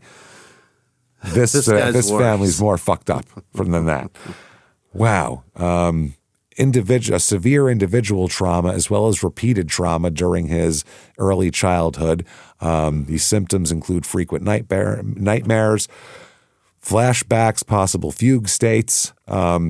Dr. Hyde explained that fugue states are symptomatic of PTSD and have dissociative episodes whereby the individual is conscious but not aware of everything that's going on in their surroundings or their behavior during that period of time. Kind of like zoning out, is the way I would say. Yeah. The second interview with Eaglin that Dr. Hyde did in 2012, Eaglin described PTSD-related symptoms, including nightmares and disturbing dreams since childhood, specifically dreams where he's punching and talking in his sleep, blanking out when angry or frustrated, flashbacks, and blackouts known as fugue states. He also experienced self-destructive behavior related to PTSD, including headbutting and burning himself. Oh. The doctor opined that Eaglin's escape attempt at Charlotte was directly related to his bipolar disorder. Well, how about the murders? You still can't kill people. Try to escape all you want, but don't kill anybody with some poor lady with a sledgehammer. That's fucked up. Dr. Hyde confirmed the pretrial diagnosis of bipolar disorder and explained the relationship between Eaglin's bipolar and post-traumatic stress disorder. The relationship is typical in individuals who experience high levels of stress in early childhood. The extensive abuse Eaglin suffered from early childhood, in addition to abandonment by his mother at infancy, is related to this finding. This guy opines that his bipolar disorder is a chronic condition which should be medicated. As a result of his condition, Eaglin suffers from mood swings and depressive episodes. And he also says in patients with a history of bipolar disorder, the use of Prozac can make them manic. It kills the depressive part, but the manic shit then is all there is left and lights that shit up. Yeah. He said 30% of patients with bipolar disorder have serious substance abuse problems that often are either self-medication for the depressive episodes or fueling their bipolar manic feelings. Yeah? Yeah. If you do a bunch of coke, you can kickstart yourself from depressed to manic pretty fucking quickly. Wow. And I think that might start a wheel rolling in your brain, basically. Now you're up on that. But then also when you stop taking the coke and your serotonin drops, and then what? Yeah. I guess you have the Prozac. I don't know. Yeah, I'm not sure how that works. I'm not a scientist here. He said, I don't have that kind of damage, I guess. No, not like this. No, I don't think so. They said he was feeling manic on the day of the murders of the guard. He had racing thoughts. He was feeling high, on top of the world. He'd been suffering from insomnia, which again is if you're manic, you don't like to sleep. He was getting Prozac from the other inmates because it made him feel high. And he'd been taking it plus week. He'd been taking it, the past week, and crystal meth in the days before the murder. Oh, my God. Unquote. Within a reasonable degree of medical certainty, he had a manic episode that was either coming on by itself or was precipitated or exacerbated by these drugs. He believes that if Eaglin was properly medicated at the correctional facility, the offense would have been prevented. If they kept an eye on him, made sure he took a shit and all that. Dr. Hyde testified that Eaglin is at an extremely high risk for CTE given his history of childhood head trauma as well as football, boxing career, and his particular boxing style, which, like we said, is not exactly Floyd Mayweather. Yeah, it's eating fucking punches. So The medical profession, quote, has a much better understanding that chronic blows to the head, even without loss of consciousness, can create cumulative brain damage, which can result in changes in cognition, behavior, balance, and other neurological functions. Eaglin's high school football was likely the start of his CTE, given his tendency to lead with his head on many tackles, which he was known for just spearing people with his head. That's, he was like the Dennis Plank of fucking high school, and it certainly amplified the condition. This technique is now illegal in high school, college, and professional. It's spearing, it's called. Yeah, you can't do that. Dr. Hyde spoke with Eaglin's former boxing coach about Tommy's boxing career. His coach described witnessing a number of symptoms related to concussions. Eaglin was never knocked out. However, he was a brawler and took an abnormal number of punches to the head, the guy said, compared to other boxers even. He's just more. Eaglin also had a practice during training of removing his headgear while sparring. Because he didn't like it. It fucked up his vision and shit. He didn't like it. Slowed him down. Yeah. Slowed him down. Plus, it's easier to get hit that way. Yeah. His headgear is thicker, so there is an extra amount of space you can get hit. And a lot of guys don't like that because they think it's an unrealistic. If they want people to miss by an inch, and this isn't allowing people to miss by an inch. So he said his style was extremely detrimental to his neurological well-being. Quote, chronic punches to the head, taking those punches to the head repeatedly lead to brain damage in vulnerable individuals. In post-concussive syndrome, there are physical changes to the brain. However, an autopsy of the brain is the only way to uncover whether you have CTE or not, for sure. So you have to be dead first. Saw it out of there. Yeah, unless you can take it out, put it back in there. Yeah. The physical changes cannot be seen on an MRI, CT, PET, or SPECT scan. As a boxer, he experienced many symptoms associated with post-concussion, concussive syndrome, nausea, headaches, vomiting, memory problems, fogginess, hitting the head a whole shitload. All the stuff. Yeah. Even more troubling, Eaglin developed stuttering during adulthood, which is very unusual. Incredibly, yeah. Yeah, that's usually a childhood thing that you get made fun of for. I mean, once in a while, maybe if you had 2 hours of sleep or something, your brain might not work right or whatever. But in general, you shouldn't constantly stutter, develop that as an adult. Probably for the best, yeah. Stuttering in adulthood is most commonly seen in Parkinson's disease, but has also been reported in individuals who have experienced closed head trauma. Oh. So if it starts later, that's a problem. And this is, again, coming from a doctor, so please don't actually me. I don't. This is just from him. Argue with this neuropsychologist or whatever the fuck he is. It's not me. Dr. Hyde recommended detailed neuropsychological testing by a neuropsychologist. After reviewing the data from the neuropsychologist testing, it was significant to him that Eaglin's IQ score dropped from a 1989 childhood score of 126 to a current score of 118.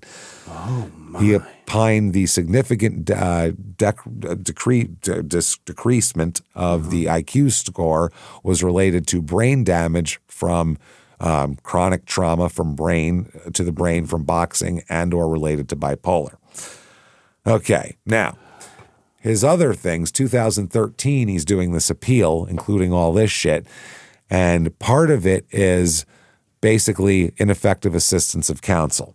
Failure to advise the court of Tommy's major mental illness and lack of medication before all this happened. They didn't make a big deal of the fact that he had stopped taking his medication and wasn't taking it for the 3 months before this murder, these two murders, and then these murders happened. His lawyers probably should have made a bigger fucking deal out of that, I would imagine. That would help. They just said, well, he was trying. Maybe they saw it a different way, huh? I don't know how. I mean, that's a huge mitigator there. Seems like it, yeah. I mean, it's not going to get him off completely, but it might get him out of the electric chair. Might help. Yeah. Might help. He was not competent. They said that Tommy Eaglin was not competent to waive the presentation of penalty phase mitigation because he waived presenting any mitigation. But they said the trial counsel was ineffective for failing to advise the court of his condition prior to the murders at the penalty phase. Said basically he wasn't competent to say he doesn't want that, and the lawyer should have went to the judge and said, listen, he's fucked up in the head. We need to present mitigating evidence, period. At the time of all this, trial counsel was aware Eaglin suffers from bipolar disorder since he had not been medicated on. On October 20th, 2005, Dr. Kropp advised one of the lawyers of Eaglin's condition after conducting a full evaluation of Eaglin and reviewing his childhood records and prison records. A mitigation specialist, Cheryl Petrie, also informed the lawyer that Eaglin suffers from bipolar, providing him with a summary of Eaglin's mental illnesses diagnosed by various physicians, state agencies, as well as a lengthy history of medication for his disorder. In addition, Petrie notified the attorney that there were various issues around his medication prior to trial. All right. So the lawyers were told about all this shit.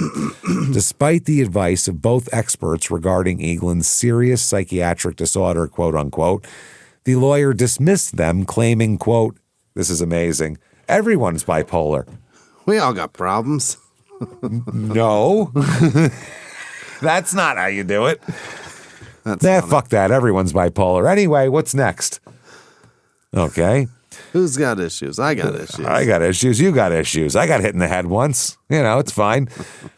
In unreasonably dismissing Eaglin's condition, the lawyer failed to consider and failed to advise the court of how Eaglin's unmedicated condition impacted his client's present ability to conduct or consult with his lawyer with a reasonable degree of rational understanding and rational as well as factual understanding of the proceedings against him.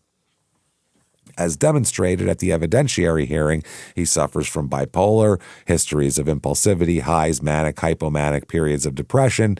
And they go over some shit there. They said that mixed states result in grandiose, not well-organized thought processes that do not correspond with Tommy's level of intelligence. So they were saying that proves that his brain was fucked up then because that was a terrible plan. Oh. He's smarter than that. And if his brain wasn't playing tricks on him, making him think he could do anything because he's in a big manic phase, he wouldn't have done this because he would have realized it was a terrible idea because he's smarter than that. Fair enough. That's a decent argument. It's clear from the trial record and penalty phase proceedings that Eaglin did not have a reasonable degree of rational understanding and that he did not have rational understanding of the proceedings against him and was not competent to waive mitigation. He acted like an asshole. We talked about the whole trial, made faces, was doing crazy shit. During both the penalty phase and the Spencer hearing, Eaglin was paranoid and suicidal. During the penalty phase testimony, he informed the court and the jury that, quote, no matter whether it's the truth or not, I'm wrong. And, quote, why is everyone mad at me when I try to fight my own battles? Okay. His Spencer hearing testimony was even more nonsensical and irrational. Trial counsel unreasonably discounted his mental illness and failed to investigate and consider its implications. As a result, counsel failed to advise the court of his client's incompetence. Had the attorney properly investigated, he would have learned that his client did not have the ability to rationally understand the proceedings as well as the impact of his irrational decision on the outcome of the trial. Yeah. If there's a mitigating life that would have saved someone from the death penalty, this might be it. Maybe. It's possible because he's already in prison for murder and it's Florida or whatever, so maybe not. But I can't help but think, basically, if this doesn't get you off, there's no reason to ever present mitigating testimony because nothing will. If this, the worst childhood that's ever existed in the history of anybody ever, doesn't get you at least life without parole instead of the death penalty, then there's no reason we should ever present mitigating evidence. It's all bullshit. Yeah. I lean real hard on the mental health side that if you are mentally fucked up, it's your responsibility to fix that. The second that there are victims, I don't want to hear shit about your mental health because if you're saying it now, you fucking knew it then. The problem is the CTE part of it makes it so he doesn't understand it half the time. That's the problem. He might not think. And the other thing, too, when people are in a bad mental illness, too, they don't realize that they're in the mental illness. They think they feel good sometimes. So who the fuck knows? But it is your responsibility to take care of it. That's the problem. It can't be mine or yours or We don't have people just knocking on doors doing mental health checks just to make sure you're all right. We don't want to live in that society, so you have to take care of yourself. Yeah. Also, the trial counsel failed to adequately advise Tommy regarding his purported waiver of mitigation. They say the trial court erred in denying relief as to Eaglin's claim that the trial counsel was ineffective for failing to adequately advise him regarding his waiver of mitigation. They didn't give him the full spectrum of the possible consequences for that, essentially. They said the reason lawyers may not blindly follow such commands is that although the decision whether to use such evidence in court is for the client, the lawyer must first evaluate potential avenues and advise the client of those offering possible merit. So he's got to be able to say to him, hey, I just talked to 14 psychiatrists that all say you're whacked out of your gourd. We're going to use that. You got to come back to earth. Yeah, we're going to use that and hopefully get you off the death penalty. In other words, counsel has a duty to investigate possible mitigation prior to advising the client regarding any waiver, and counsel must advise the client of evidence with potential merit so that the client can make an informed decision. Yeah, so that makes a lot of sense. They said in one other case, the court made a similar finding regarding a trial counsel's obligations in the event of a client's waiver of mitigation. The court recognized the defendant's waiver of his right to present mitigation does not relieve trial counsel of the duty to investigate and ensure that the defendant's decision is fully informed. That's Grimm versus State, Florida, 2007. That's good. The court also relied on the precedent set forth in Grimm versus State, or this is Farrell versus State 2010, and Grimm. In Farrell, as in Eaglin's case, the trial court did not conduct an inquiry of the defendant regarding the waiver. Counsel for Farrell advised the court that he conferred with his client and advised him of his right to present evidence. Farrell then advised the court that it was his decision to waive the evidence. However, in determining that Farrell's waiver of mitigation was not knowing and voluntary, the court looked beyond the trial to the performance of the trial attorney in investigating and preparing for the penalty phase and in preparation for the client's waiver. The court found that there is simply no indication in record that trial counsel performed any investigation into the penalty phase so that a knowing and voluntary waiver could take place, which is kind of different from this because this guy did look into it. He just dismissed it as everybody's bipolar rather than not looking into it at all. This is more dumb than lazy. Everybody's bipolar, man. This is more asshole than lazy, whereas not doing any investigations lazy. Right. It determined here, this court looked at the post-conviction record as far as what was available to counsel if counsel had investigated. It determined in this case there was no indication that Farrell or his family was uncooperative or refused to participate in an investigation into mitigation. In fact, the opposite is established. Nor is this a case where there's any indication that Farrell refused to participate in mental health examinations. Mm-hmm. In Farrell, as in Eaglin's case, that's why I was describing that because it describes this, as law shit does, there were numerous witnesses who were able to testify regarding Eaglin's childhood who were simply not contacted. Those witnesses who did attempt to contact counsel, such as Eaglin's brother and Jill Hassung, his foster mother, were never responded to. Really? They called the fucking lawyer and the lawyer just never called them back. They reached out to her. She called back and they said, we got it. So this lawyer may be, and this is only in my opinion, obviously, both lazy and stupid. Might have dumb and lazy here, possibly, and like I said, only in my completely uneducated, non-suable opinion is that. It's very possible that he's an absolute fucking moron. It's absolutely possible and possible. And yes. Family members, foster parents, social workers with compelling mitigation were available to testify at the penalty phase. However, in pursuit of his, quote, monster mitigation, quote unquote, I guess that's what the lawyer called it, trial counsel failed to speak with any of them and chose to exclude their testimony before initiating any investigation into what they might say, which would be, holy fuck, he had the worst childhood that's ever existed ever. This poor son of a bitch, I regret being able to say that. No shit. Yeah. Therefore, Eaglin was never apprised by counsel of all that was available for his mitigation. His trial counsel failed to conduct any mitigation investigation prior to his decision to waive. Hence, Eaglin was never informed of what may have been presented in his defense for penalty considerations. In denying relief, the trial court also held Eaglin failed to present evidence at the evidentiary hearing regarding counsel's alleged failure to advise defendant regarding his waiver of penalty phase mitigation, quote unquote. Yeah. As a result, the court determined that this portion of the claim was waived by Eaglin. Competent, substantial evidence does not support the trial court's conclusions. Evidence was presented in post-conviction regarding his lawyer's failure to adequately counsel Eaglin regarding his waiver.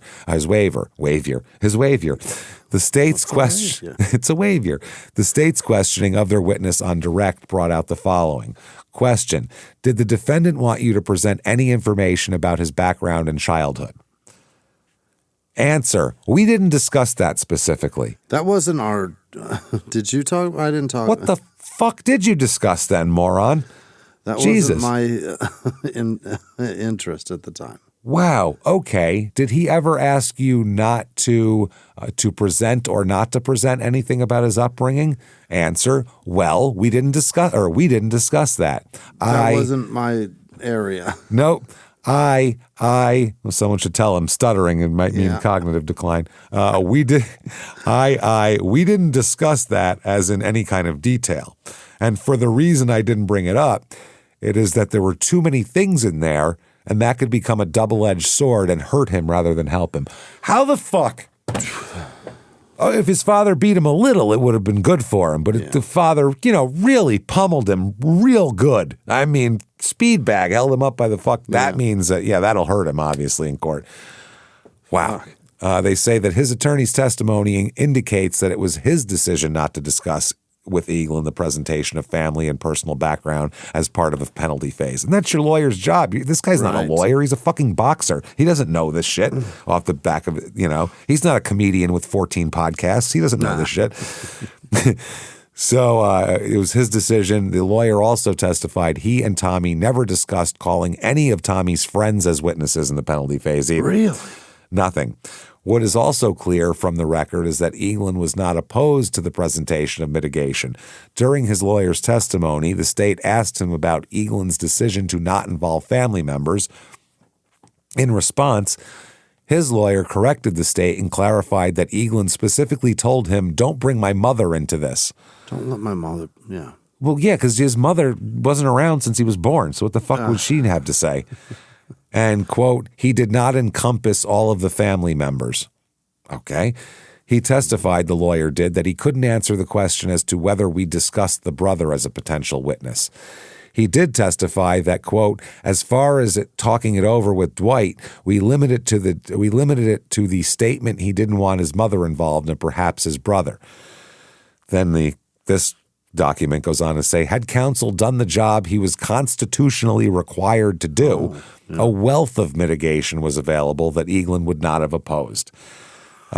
Post-conviction testimony by both trial counsel and their investigator established that even before meeting with Eaglin on July 23, 2003, his lawyer had already decided not to present traditional mitigation at penalty phase.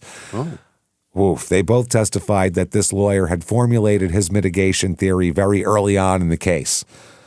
Okay. The investigator, Weibel, stated that as early as June 16, 2003, a month after the crime, when he was formally asked to assist on the case, he was aware that this lawyer's theory of the case would be blaming the Department of Corrections for the murders. Oh, really? Yeah, because that'd be best for him because that'll get a lot of headlines. Yeah. Not for his client, but for him, obviously. In July 2003, July 23rd, Weibel and Withee is the lawyer, by the way, Withee, which is a Withee. It's a terrible name. Withee, which is just a bad name. And you know what? That I don't even have to say is my opinion. That's you can't sue me for that. That's a bad one. My last name's Pietragallo. It's worse, so eat shit. Had their first meeting with Eaglin. The meeting lasted about an hour and a half, and the meeting was spent, quote, letting him know who we were and what we were about. Letting him know. Let him know what we're about, goddammit. During that interview, Eaglin provided them with some preliminary information about his family, that he hadn't seen his mother since he was very young, his father was abusive, that he was placed into foster care as a child, that during the meeting, Eaglin expressed concern that he did not want his mother involved in the case because, quote, all that she had been through with him. Right. His lawyer explained that Eaglin's request only pertained to his mother and did not encompass other family members. The first meeting was the only time the defense team discussed Eaglin's waiver with him. The lawyer did not discuss the matter further with Eaglin because he believed, quote, there was no sense in belaboring it. No sense in talking to my client about his legal options. No sense. Don't belabor his ability to defend himself. That's Jesus. Crazy. Wow. I'm trying to figure out if I believe this man is more lazy or incompetent, and it's really I keeps going back and forth. Withy never discussed with Eaglin the possibility of his friends or family members testifying at his penalty phase, and he never discussed with Eaglin whether or not he wanted his childhood presented at trial. Okay. Now, also, this is what they're claiming in the court documents, so we don't know, what's true or not. Right. In contrast, that's what the court is there to decide. In contrast, the efforts by mitigation specialist Cheryl Petrie in Eaglin's first trial underscore the deficiencies in Withy's performance. Quote, it had been my experience from my mitigation work, this is the Cheryl Petrie, on more than 160 death penalty cases. Jesus, that's a lot. That most 60 death penalties? 160 she's worked on mitigation-wise. Kill you for anything. Fuck. The most capital defendants initially do not want their family involved in the penalty phase proceedings. In 2000, the first time I met with Tommy Eaglin, he informed me that he did not want to involve his family in the trial proceedings.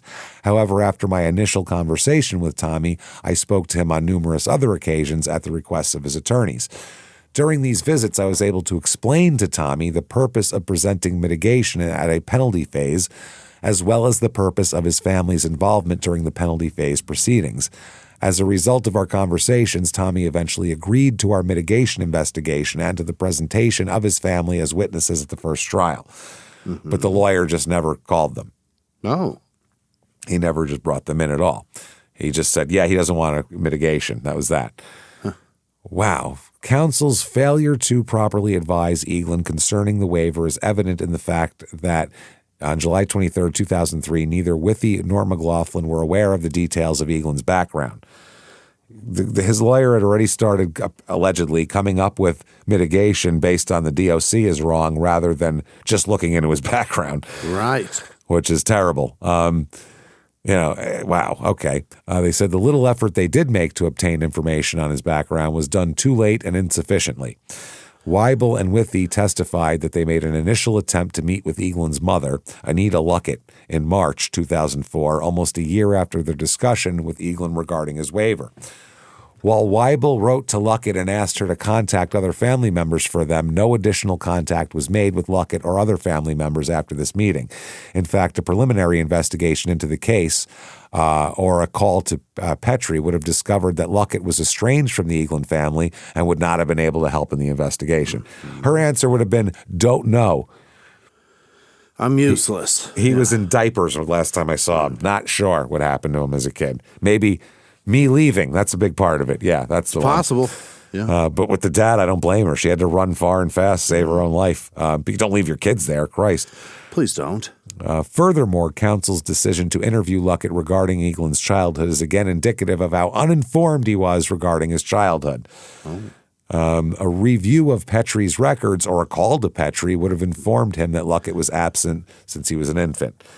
The trial court misrepresented the record in determining that the record reflects the defense team visited defense's mother, grandfather, and other family members.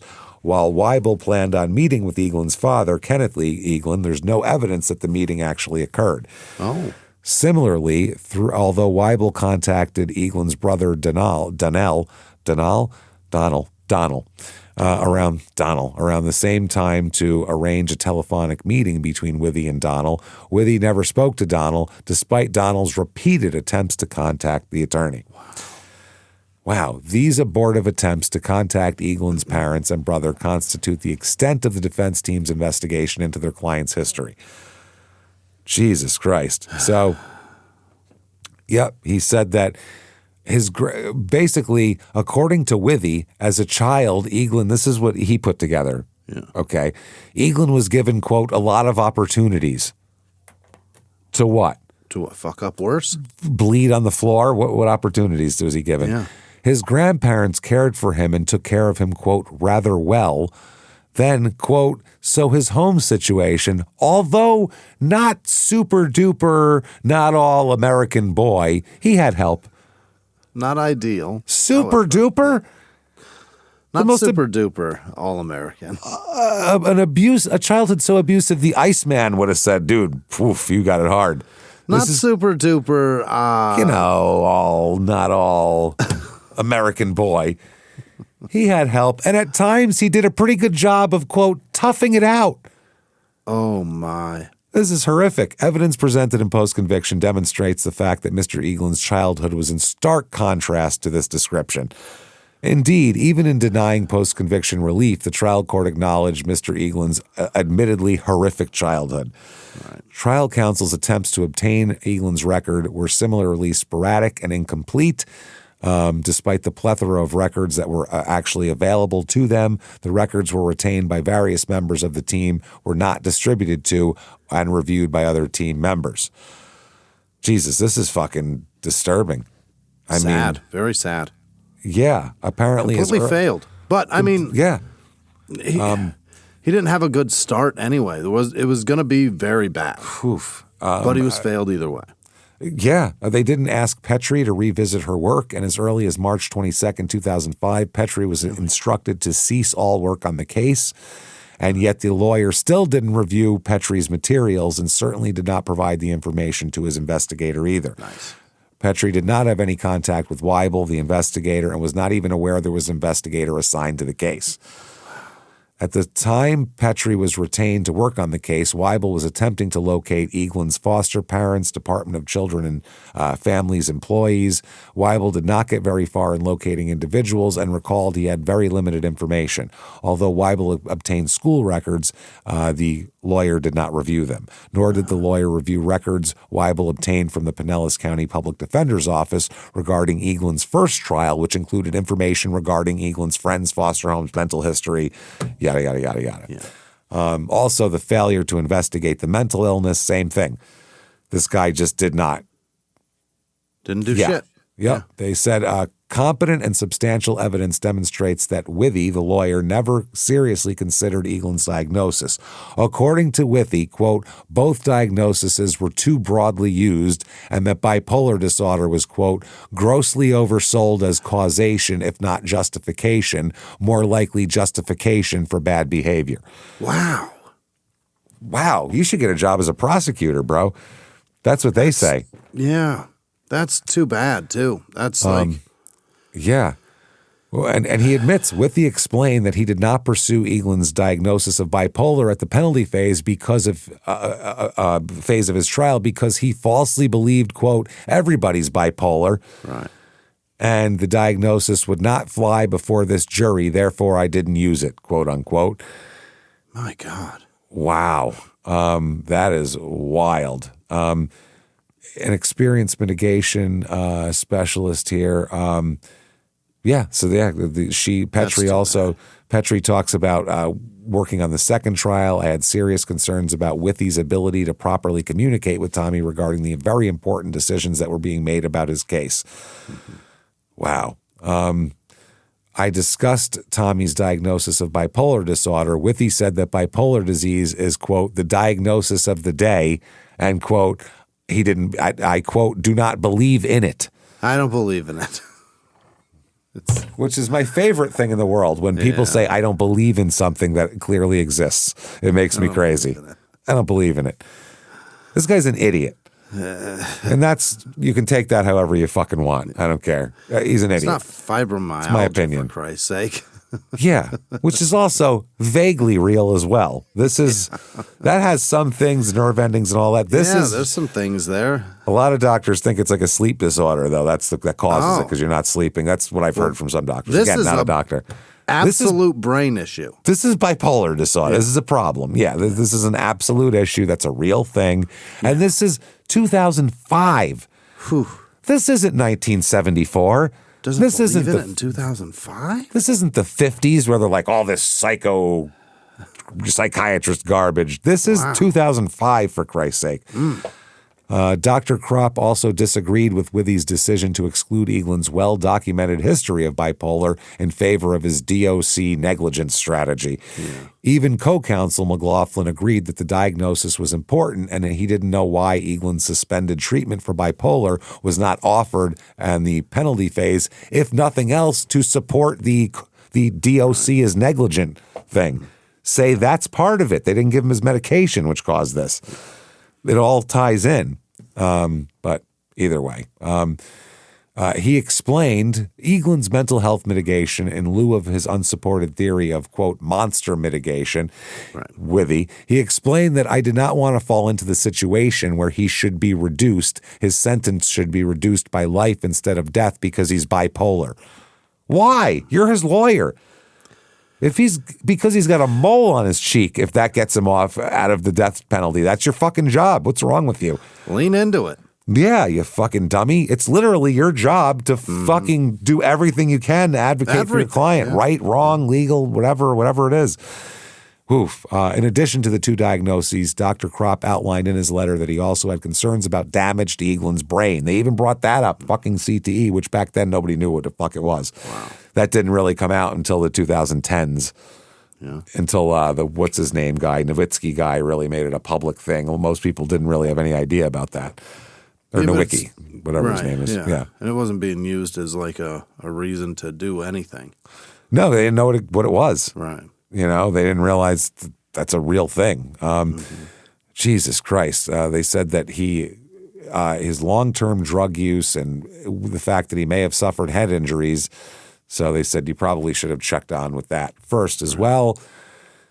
Instead, they just did that and used his own, quote, risky DOC negligence mitigation strategy, is what the court said. So in addition to the volume of lay testimony that was never presented, at the evidentiary hearing, Eaglin presented several lay witnesses and experts to establish that such mitigating information was available had the counsel, just tried, basically.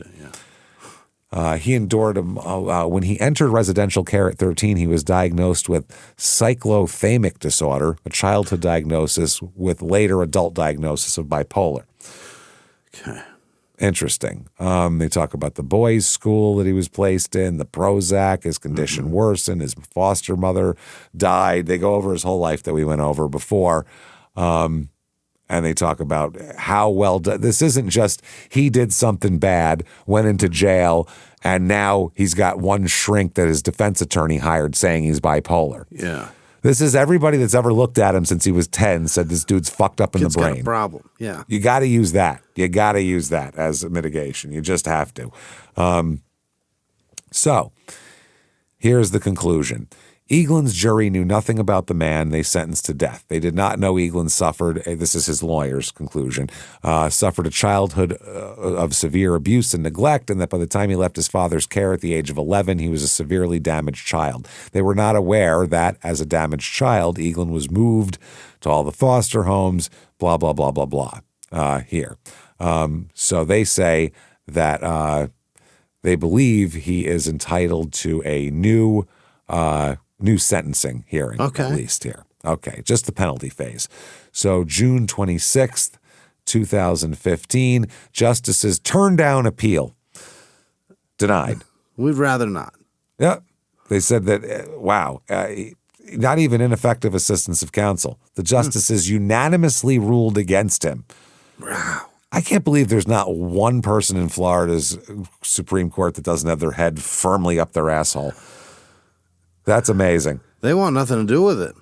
Well, I mean, their Supreme Court is an alligator, a guy that plays Goofy at Disneyland, and, 3 hillbillies that all chew tobacco and spit in one spittoon. There's a rooster in there, too. There's a rooster there also, for sure. Yeah, we know that. At least in Pinellas County, we know there's a rooster. They throw some chicken feed in 2 circles, and whichever one he eats from is the verdict. That's it. So let's see. 2016, though, the Florida law changes. Oh. The state of Florida changed its law just to line up with the Constitution and Supreme Court things that allow the imposition of the death penalty sentence only through unanimous jury decisions, which is totally fair. If you can't convict someone if it's not unanimous, how can you then send them to death if it's 7-5? That's insane. It almost guarantees that they will never get death, right? If it's not unanimous. Kind of what they're going for down there. Yeah. It's what they're going for. That's what they were. The reform paved the way for resentencing of death row inmates whose death sentences were imposed by non-unanimous juries. Since Eaglin's death sentence was 7-6 or some shit, was not unanimously decided 7-5 by the jury back then in his original trial, he's eligible for resentencing, and a motion hearing was scheduled for sometime, this was in 2016, sometime between 2024 and 2025. We'll get around to it. Someday. Don't worry about it. So, I mean, they wonder why it takes a long time to execute people. Because this. They're fucking around. Let's schedule it for 8 years from now. Yeah. Then in 2017, August 26th, new sentencing proceedings ordered in death penalty cases. Okay. They say the man sentenced to death for this is both him and Smith have new sentencing proceedings that will take place before a 12-person jury like their original trials, though the guilt's not in question. It's just to give aggravators and mitigators and let them just decide penalty. Fair enough. That's fair. So I think that's fine. Now, 2023, Florida changes the law again. Oh. Fucking amazing. Florida okays easier path for death penalty. Jesus Christ. We're ignorant, I swear it. Yeah. No, you're not. You did something smart. No, watch this. We'll fix that. See how dumb we are? God damn it. I told you we stupid and Put fucking it past emotional. Us. We'll fuck it up. Yeah, I told you we have no frontal lobe control of anything. It's like 8-year-olds run that fucking state. Like, they're nuts. Florida will soon no longer require unanimous jury recommendations for judges to impose the death penalty sentences under all our drugs are expiring. We don't idiots. We got to use this shit before it goes bad. God damn it. Under a bill that legislature approved, a reaction to the life sentence handed to the man who massacred 17 people at Parkland High School. Oh. That's why it's reactionary to one thing. You know who does major things in reaction to one thing? Morons. That's who does that. Yeah. Morons. Morons. Morons. That's sorry. It's a Blazing Saddles line that we just love and say all the time. The salt of the earth. I missed it. Morons. It's the greatest line. Cleavon laughing at that is so fucking funny too, because you could tell it's a real laugh. This is crazy. The House passed the bill on an 80-30 vote. I wonder what that was on, what lines that was on. It now goes to Ron DeSantis for final approval, which, I mean, he's a gaping asshole with teeth, bizarre. So clearly he's going to do it. It will allow the human being. Yep, it will allow the death penalty with a jury recommendation of at least 8-4 in favor of execution. Jesus Christ. 7-5, now that's too low, but 8-4, that'll work. 8-4 is pretty good. That's wow. That's almost 300%. Jesus Christ. Republicans and Democrats agreed that the reason they were considering the bill was because of a divided 9-3 jury spared Douglas High School shooter Nicholas Cruz from capital punishment. Because maybe there was mitigating factors. Maybe that's why. Yeah. They don't want anyone to not get the death penalty. That's what this is. This is just how do we make it so everyone that gets killed gets the death penalty. That way we can open even more prisons and have all this shit and hire more fucking people that these fucking goddamn fucking lobbyists for fucking prison reform fucking prison lobbyists want more. They're giving it to them. Here, now we'll clog everything up worse. You can't have a national event that shocks a nation and then not be able to kill that guy. That's not fair. It's fucking insane. I'll run the guy over with my car right now. I'm not saying that I want this guy to live, but I'm saying I want fairness. And this is crazy. Stop rigging shit against people who are very If you are a person up for the death penalty, you are this big of a tiny person against the state, which has all the resources and everything against you. At least give them something. Another argument would be if you want that person to die, maybe get you some cops that'll run up in there and get him and not catch him at a fucking fast food joint down the road. Yeah, but then I want those cops put in jail too. Because fuck them. Your badge doesn't give you license to kill us. Fuck you. No, but I mean like the... I don't want you using your weapons. I want you to use your fat feet and chase me. When a kid's got an AR in a school. Yeah, that's how about we different. don't just sit on the grass and make a plan drawing in the dirt? Thank you. Yes. No shit. Like those the people cops. If you like the guys in Texas. Get the guy. Yeah. Right. And this kid too. This Nicholas Cruz kid got out of the school and down the street and was ordering a Frosty or some shit. Yep. Why don't you get him while he's in the fucking school killing 30 kids? If you're not willing to run in there during that, you don't get to be a cop. Hang it up. That's part of the fucking job. And then at that point, that when people kiss your dicks all the time about how wonderful you are, it can be true because you'll run in and save children, possibly at the risk of your own life. When you're like, well, I ain't getting shot over this. Well, then fuck off. Go find somebody else that will. Also, if he kills you and then they arrest him, he's going to go to jail longer because you said some words with your hand on a Bible. There you go. That's it. And not that little girl that we had to identify her by her fucking shoes. Ugh, that is disgusting. It's disgusting. Yeah, you're so much more important to us. But he also, this Nicholas Cruz, how old was he? 16, 17. He got life without parole. I think that's a that's a bad life he's going to have. He's going to have a bad life. He's going to get fucked with his entire life forever. in there. Everyone's going to fuck with him. Yeah. Who cares? Okay. April 2nd, 2025. Finally, a death row inmate convicted of the killings has been given a new sentencing trial. Okay. So Dwight gets a new sentencing trial. Mm-hmm. January 5th, 2026, new sentencing trial underway. He's 50 at this point. Oh. Jesus Christ. So the legislation was subsequently repealed and now allowing non-unanimous, of course it passed and went through everything, the death penalty verdicts. But changes have prompted the new sentencing hearing. So he's lucky he got sentenced at the exact time he did. Right. Yeah. There. So it was 8-4, by the way, which under the new law would mean he still gets the death penalty. Right. Would kill him. Yeah. Eaglin's legal team plans to present mitigation evidence fucking finally.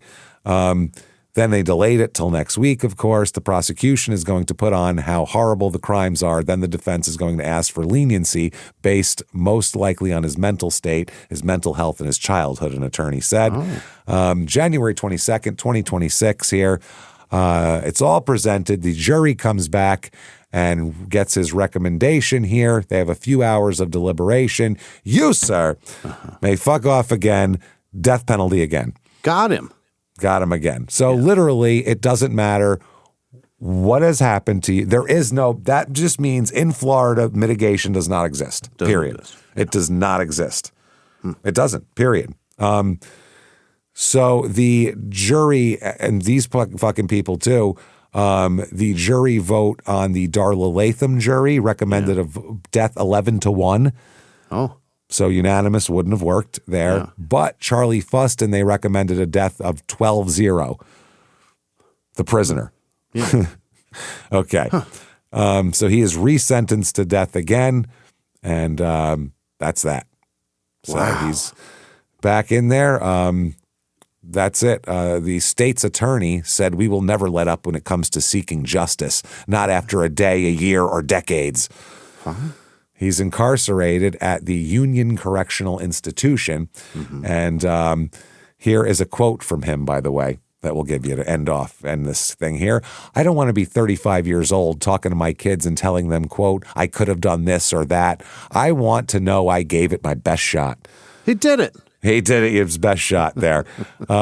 So we will we'll get into the updates. We don't have time for the updates now because we have Lenny Dykstra and we have Delonte West and we have Isaiah Ryder. We have 3 updates. So no room for those right now, but we'll get into those on another time for sure. There you go. That's Tommy Eaglin. What the fuck? He's never getting out. Yeah, sorry we got off on the things. We get annoyed with unfairness. We both have a weird like fairness thing that even if I hate someone, I want fairness for some reason. I don't know what it is. Well, there are some people that I still want to have nothing, and I have hair and everything. Yeah, I want hair and money, and you have nothing. Yeah. No, there is. But I don't know what it is. When I hear something like this, I put myself in Tommy's position, and I don't want to kill anybody. Really? But I didn't have that. I wasn't raised like that. Yeah. Imagine being fucking raised like that. I don't know what that would bring out in you. Well, he didn't have a chance in the first place, but he also made decisions that made that not having a chance much worse. Much worse. Then made some real bad decisions in a real bad state. Yeah. But like as a child, he made tons of decisions as a child, which you don't really, that made it worse. Football, boxing, all this type of shit, CTE, it's crazy. So anyway, fuck Florida. That's what my basic end of that is what I have to say here about that. And that I don't care. You can actually all you want. You're wrong, period. That's it. We're right, you're wrong. No, we're right, you're wrong. We've been there. It sucks. Enjoy. Okay.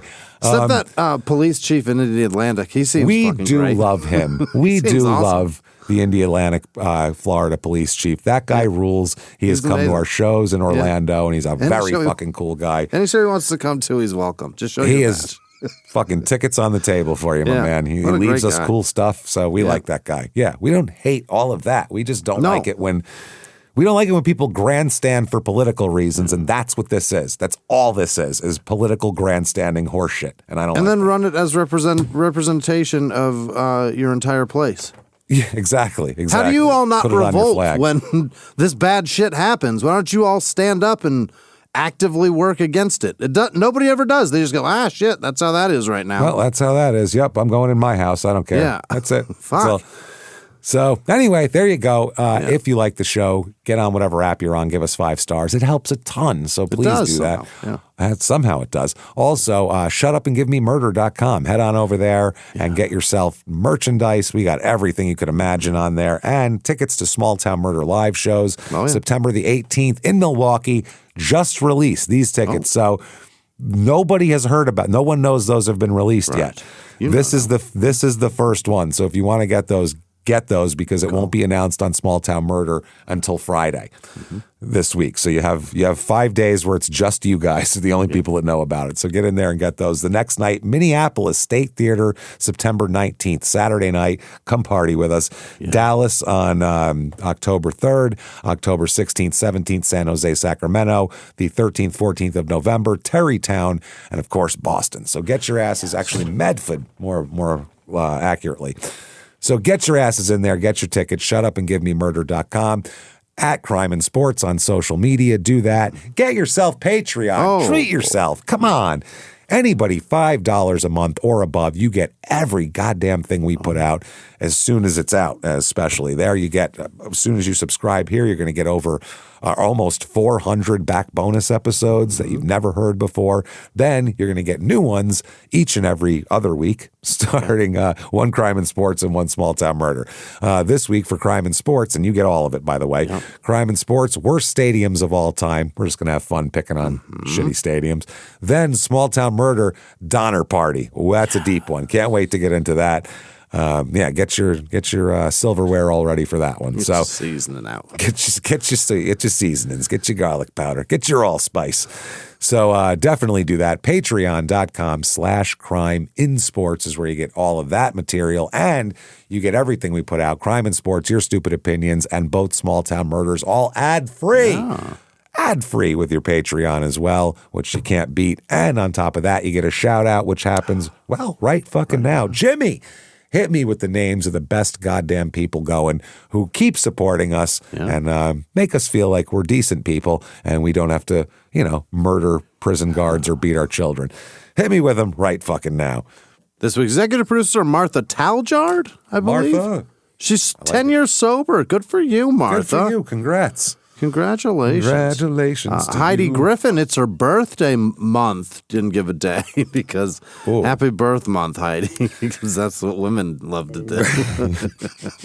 That's a lot. Buy That's me breaking gifts it down. every day, Good for you. please. I'm here, and it's happened. It's like this month. fucking Hanukkah over here now. Yeah. Happy hour in Monticello, Utah. That sounds Hey. nice. Gary Howard is in Ena, Illinois. Gary? Sounds like happy hour wins this week. little nicer place. I don't know. Weed's legal in Illinois. Maybe not. I've never been to Ena. Ina? It's probably Ena, right? I don't know. Weed's legal and the other's Utah. So That's a great I'll take point, Illinois yeah. all day, baby. I'd rather be stoned and stare at tagging than be sober and look at Utah. Me and you'll go to Taco John's next to a farm field and fucking eat like we did, and we were happy as shit. Who cares? Yeah. Robin Perrier. Happy birthday. Oh, no, it's not a birthday. She's just telling me. Happy birthday, Perrier. Happy birthday. Heard you got one this year. Alicia Grant and other producers this week. Thank you guys so much, by the way. You guys Thank are the you best, guys. You especially guys rule. Alicia Grant. Other producers this week are Annie Goulahy, James. She's yes. on her boat. got a new She's going to cabinet. say it's her maiden name. Very nice. She used to go out with Bad Billy Pratt there. You got to watch out. She got herself a brand new closet. I love it. Cedar. Peyton Meadows, Janice Hill, Scott Richard in Maricopa. Poor son of a bitch. Yikes. He donates and gives his whole fucking address. Scott, you got to stop that. We won't give that out, but Don't that's, put your address on the internet. it's a cry for help, I think. He's in Maricopa, the poor bastard. He just wants Send out. help. He's like, please, to this address, get me. Allie V. Knits, Racecraft. JC is lost in Diamond Art, James, whatever that is. Oh. John Scarpolini. Isabel Hey. Carpenter, Aquila with no last name, Danielle Land, Ryan Hart. No, that's Ryan Hall. Seth Klein, Fetzluck or Fetzluck. I don't know. Whoa. 45. There's Has to do 44 with more. Of bondage? those. Is Sarah that a bondage Farley. thing? What is that? Is that a bondage thing? I don't know. I don't know. Okay. I hope they didn't make me say something gross. Deborah Hawes. Jennifer Blacks. Nope, that's Backs. Or is it Backies? What's going on? God damn it. You're on today, Nancy. baby. Ianigan, Sherry Lynn K. Simonsmeyer, Samantha with no last name, Kelly with no last name, Bethany Hughes, Caroline J., Julia Maxwell, Kaisa Luther, Kisa perhaps, Morgan Smith, Donald Radice, Courtney That's all. Gregg, Beth Spooner, Barb Pothier, Allison Hull, Ryan White, Shane with no last name, Josh Cowles, WW, Ray Ann Williams, Angelia, not Angelina, it's Angelia, O'Don Rosser, Pill Cosby, James, Pill Cosby, Cindy Berg, George Schatzel, Maddie Burnett, Wendy White, Dooley with no last name, Stephanie Stewart, Amanda Trelaw, Jolene Aiken, Amanda Adams, fuck you, Andy. I don't know who that is. A Dizzle, that's who that is. Brittany Wells, Tyler Hilberding, Peter Waitkus, Melissa Guarino, Jake Bick, Roderick with no last name, Jerry White, Jams with no last name, Michael Best, JC and Shannon Linville, Brooke Brownlee, Jennifer Brown Weber, Sarah Missy Ezechek, John Glasgow, Casey Samaha, what is this? Lily Pittman, Allison S., Gloria Hopsensperger, Jessica Hecker, Valerie Rediker. Did she red dick him? You don't know. Meg 5000. Diking him, I guess. Alexis Livermore, Leon Kennedy 05, Ann Fraser, Jake Owlette, I don't know. Kaylee Renault, baby. Scott Jacobson, Patrick Jones, Justin Clearwater, Aubrey with no last name, Amanda Root, Adam Miller, Coriana Mullenix, Jared Marnin, Nelly with no last name. You know him. Julia Matz, Edwin Spader. Perhaps it's that man's kid. No, it's James's son. James is the best. God, that fucking guy's so great. funny. Wash Spader. Ashore, Destiny Stepanik, DIY Huntress, Sam Raimondi, Michelle Maloney, Dana Wright, Krista Barton, Aaron with no last name, Vix Austin, Armoni Waters, Armani perhaps, Yaz with no last name, Rose Shaland, that's a terrible way to pronounce it. Linda, Christy Darnell. I tried my best. Stacy Maxwell, Heather Morris, and everybody that patrons this show. You guys are the best. Thank you. Thank you so much, everybody. You Unreal. Goddamn-tastic, wonderful people. We are just, man, we're blown away by the support, the fact that you give a shit at all. Yeah. Thank you for all that you do for us. We really appreciate it. And we like you back. There you go. Yeah. So thank you. And thank you for hanging out with us. If you like to hang out with us more or look at all the shit we do, shutupandgivememurder.com. You can find us, find everything else. So keep coming back and seeing us week after week because we're not going anywhere. No. Live from the Crime and Sports Studios. We will see you next week, everybody. Bye.